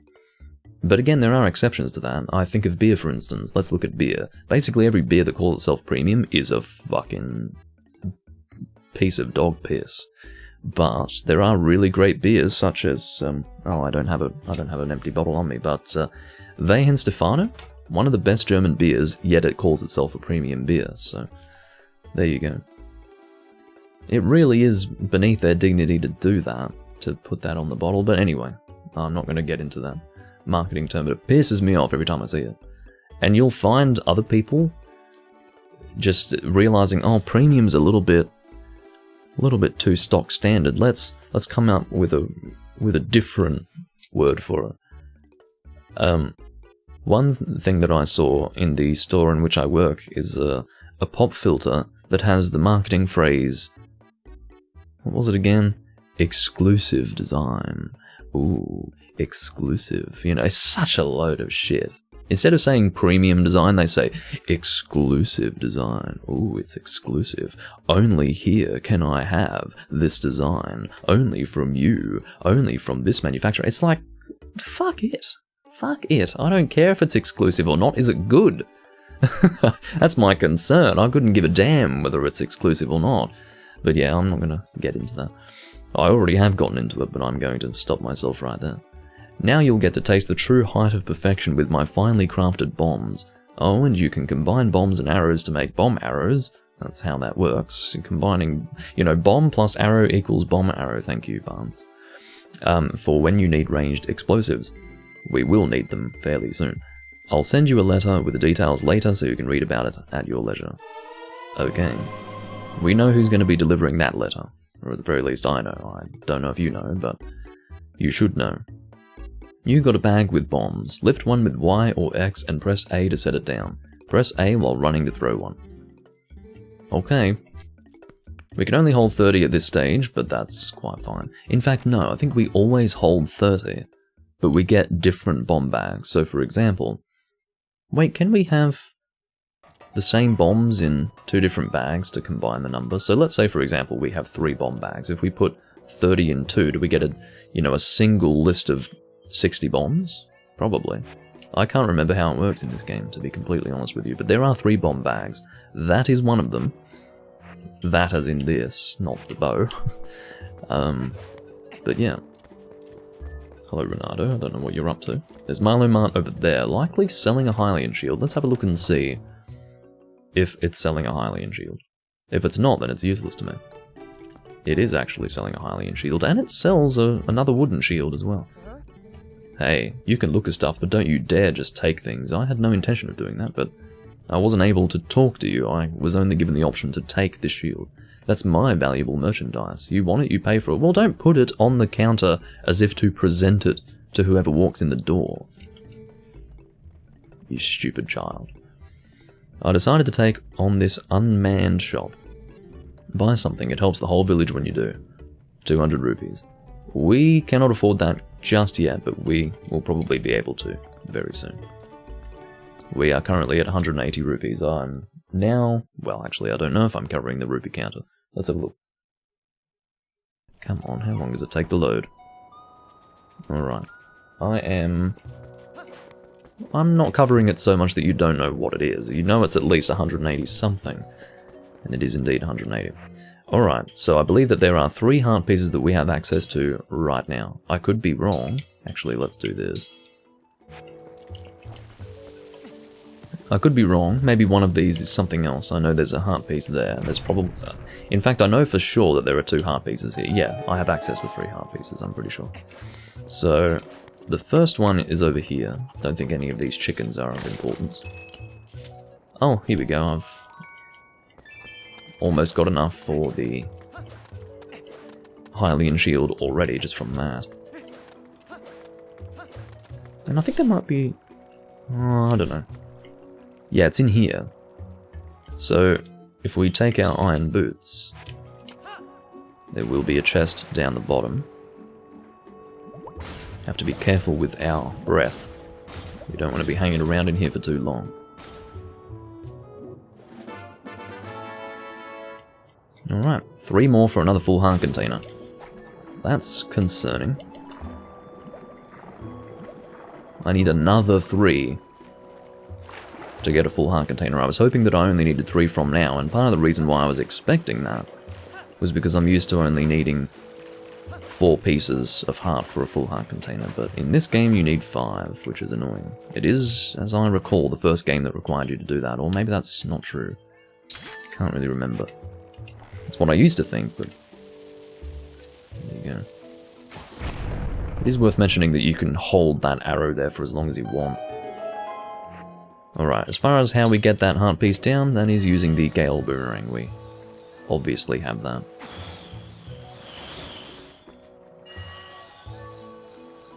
You can lock onto it like so. And there's the heart piece. 2 more. Let's just equip the bow as normal. Actually, I could be wrong about this being a heart piece over here. Basically, we get to the top of that, I don't really want to call it scaffolding, I suppose we could call it a lookout tower, viewing platform, I don't know, there are lots of ways you can refer to it. But basically, when we get to the top of that, we can speak to the kid, and he gives us a mini-game to shoot our bow from a distance. And I think the reward for that's a heart piece, but I couldn't really be sure. Now that we're able to go back into our mines, I was finally able to bring Barnes a new delivery of bomb ingredients, brother. It looks like he has already started selling them again. You should try out Barnes brand bombs sometime. Brother, I already have, and they seem to function reasonably well. Say, brother, if you ever want to get onto the roof of the store, I can launch you up there. What do you say to that? Yes, is what I say to that. Climb up, brother. Will do. Right. And I just was launched headfirst into a solid object, and Link is likely suffering from brain damage. That was the running joke of probably both of the previous livestream playthroughs that I did of this game, the fact that I'm constantly giving Link brain damage because his head is smashing into things. Unfortunate, but funny. Alright, he's probably going to launch me on top of this as well, isn't he? I don't think I can go in here. Maybe I can. Looks like I can. But we can't go upstairs from this this room. I don't know what's in here. Oh no, we can go upstairs apparently. Of course I have to. It's very interesting to see the rupee fall down like that. I wonder what caused the rupee to fall in that way. Oh, well, that's not really helpful, is it? Can I knock that down? I can't roll, so I can't really do it. Anyway, that's really annoying. I'm literally doing this so that I can get enough rupees to buy the Hylian shield, and one of the rupees is on... There you go, 202. Now I don't have to worry. Yeah, one of those rupees was out of my reach. I don't know if this is going to give me access to where I actually want to go. Looks like it might. Oh, there's a chest in here. Let's see what's in here. I'm going to guess rupees. I don't think it would be anything of real importance. Yeah, rupees. That's fine. I will take them. I'm about to drop 200 of them on a shield. I still can't believe that the Ordon shield lasted in the way that it did. The fact that Marlowe is selling wooden shields that have a different design to this shield really does show that this shield is supposed to burn. As far as why it didn't burn, I don't know. I suppose they're just a lot more lenient in this game when it comes to burning your shield. You have to light it on fire a few times for it actually to be destroyed, so there you go. I'm glad that I've still got it, because in reality, you can actually lose it forever. It is a unique shield, so fire will burn it away. Well, that's what I believed to be the case, but I did watch it actually catch fire at least once. But having said that, I was lit on fire a few times, but the shield was fine, so I don't fucking know. The point of the matter is that I'll be able to keep this shield, and then also have the Hylian shield here. Oftentimes you would either have this slot be empty, or you would have the wooden shield, but I've managed to keep this Autumn shield, which is nice. This is the kid that we wanted to speak to. Link, check me out. I'm up here keeping watch for the whole town. Yeah, any more monsters try to attack and I'm gonna be ready. I'll shout my head off and warn everybody. Oh gee, but if I had a bow, then I could just sit up here and shoot all those nasty monsters. Oh hey, I know Link, you can show me how to use one. Come on please, just show me how you shoot a bow, Link, okay? I can show you, but I certainly wouldn't give you a bow. Actually no. If he plays with Marlowe with the bow, Marlowe might end up with an arrow between the eyes, which would actually be greatly pleasing to me anyway. Okay, Marlowe's down there in front of the spring, so go down and find him. It is a him. Okay. Then show me from there. You came, but can you really use a bow? I've never seen you so much as hold a bow back in Autumn. Whatever. First off, shoot through that. I think I can manage that much. You don't actually have to hit the center of the target, although I will try to do that. Oh, I am trying to make a slight adjustment. It's hard with the GameCube control. I guess that one was a bit on the easy side. Fine, how about that? The last one is actually kind of difficult, but I've got a bit of a system for it. Hey, this is the last one. Up here. Try to hit this pole. It's so fucking dangerous if you think about it. He's way too close to it. Alright. So, what I want to do is try to line myself up with a building, and then... It's probably good enough, wouldn't you think? The thing is, you can't really see it. That's the issue. That did not work.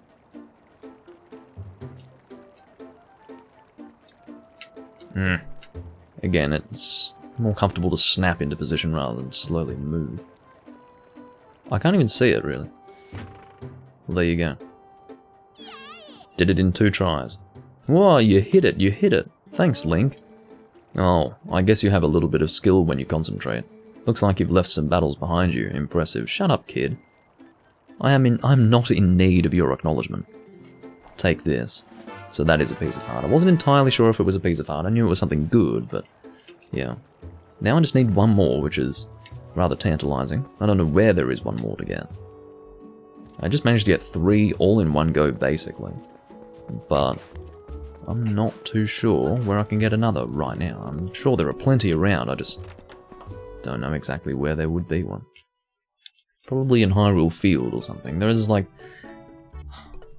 I think if I've got a claw shot I can reach one in Hyrule Field, I don't know. I will buy something. Oh yeah, you can buy the Hawkeye if you want. Which I will do. The Hawkeye is an example of an item that you definitely don't need in the game. But it is added to your list of items, and it's kind of nice for a 100% run. And I will buy it. The Hawkeye can be used in conjunction with the bow, and it allows you to zoom with the bow. So it's actually kind of good. But I'd never found it to be too useful. Having said that, Hylian shield sold out. There's no need to scream at me. Alright, so I don't have the rupees to buy that Hawkeye, so I will abstain from purchasing. Well, not just abstain, I can't fucking purchase it, so yeah. Heart piece. I'm trying to think of an obvious one. Where is an obvious heart piece? I feel like there's one in the graveyard or something. But I might be thinking of something else. I think it would be sensible to finish up in Kakariko Village. That would feel most appropriate.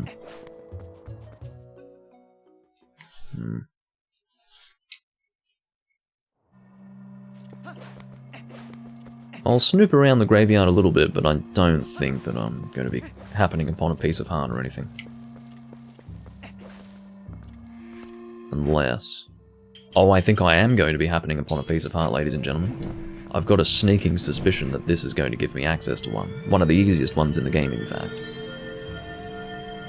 If I've remembered this correctly, then I deserve a pat on the back. I think I'm correct. Oh, no. Well, I was hoping that I would have been able to get one, but close enough. These fucking things. Traumatizing. Oh yeah, there's one thing that's here. I knew there was something here that was important. It's a golden bug, one of the easiest ones to get. Do these things fucking infinitely spawn or what? Or are there actually that many of them? There are actually that many of them. Good to know. Whoa! Holy god, I will take all these rupees. Now I feel more inclined than ever to purchase that Hawkeye. I was thinking, you know, that's a lot of rupees to spend when I don't have many rupees, but now I've got a little bit extra, so now I'm feeling a bit more comfortable in doing that. You caught a male ant. Again, I don't know how Link can identify the gender of a fucking ant, but fine. The point of the matter is that we've got our first golden bug, so we will be able to give that to Agatha and acquire our first wallet upgrade, which I believe is given to us when we give her one single bug. And then after that it's, I believe, 50 rupees for every non-paired golden bug. And if you give her a pair, then instead of 50 rupees, you'll get 100 rupees. That's not 100 on top of 50, it is instead 100 instead of 50.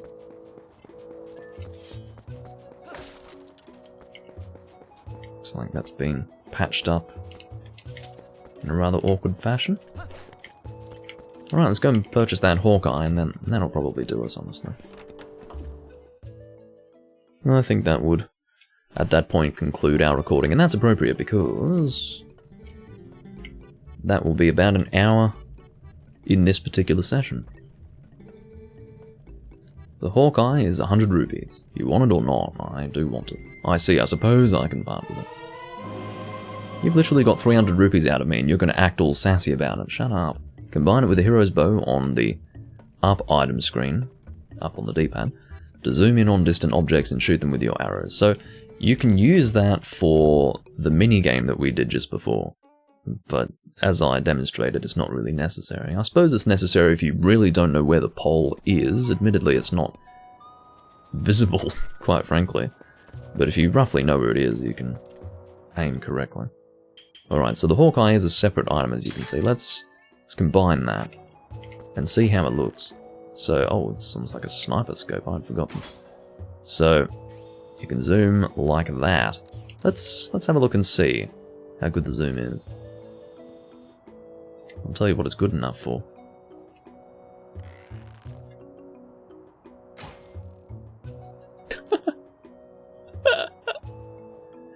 Oh dear, it's too entertaining, quite frankly.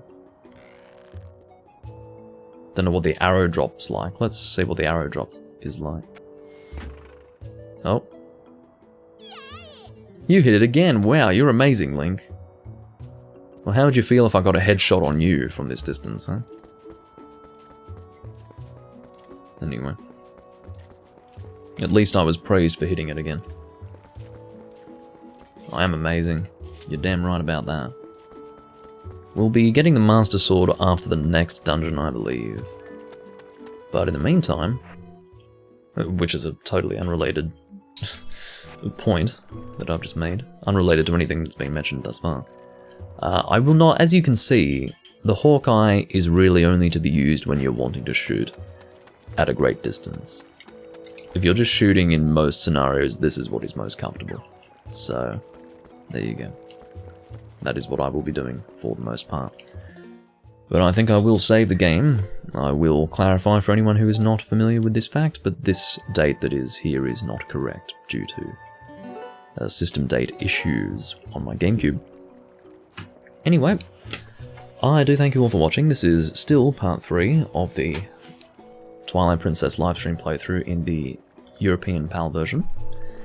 I don't know when I'll record again, although I am very much enjoying my time in this game. It never ceases to amaze me how I can get so much enjoyment from this game. I just can't help but play it every time. I will do Wind Waker after this, but I think I'll do the Japanese version. I don't know if I should do the Japanese version or the European version, I'm really not too sure. I think I was planning on doing a 100% run of Pajama Mode Link in the European version. In other words, the version that I've always played. I seem to remember that. But I don't know if I'd want to do that live. I don't know if I'd want to do a 100% playthrough while live. But I wouldn't do it any other way at this point in my video content creation. Which is to say that I used to do non-live recordings, but not really anymore. There is a reason why. Don't really want to get into it. I've talked about it before. Anyway, I do thank you all for watching. I'll see you next time I'm recording Zelda, Twilight Princess, and I bid you all farewell for now. Bye-bye.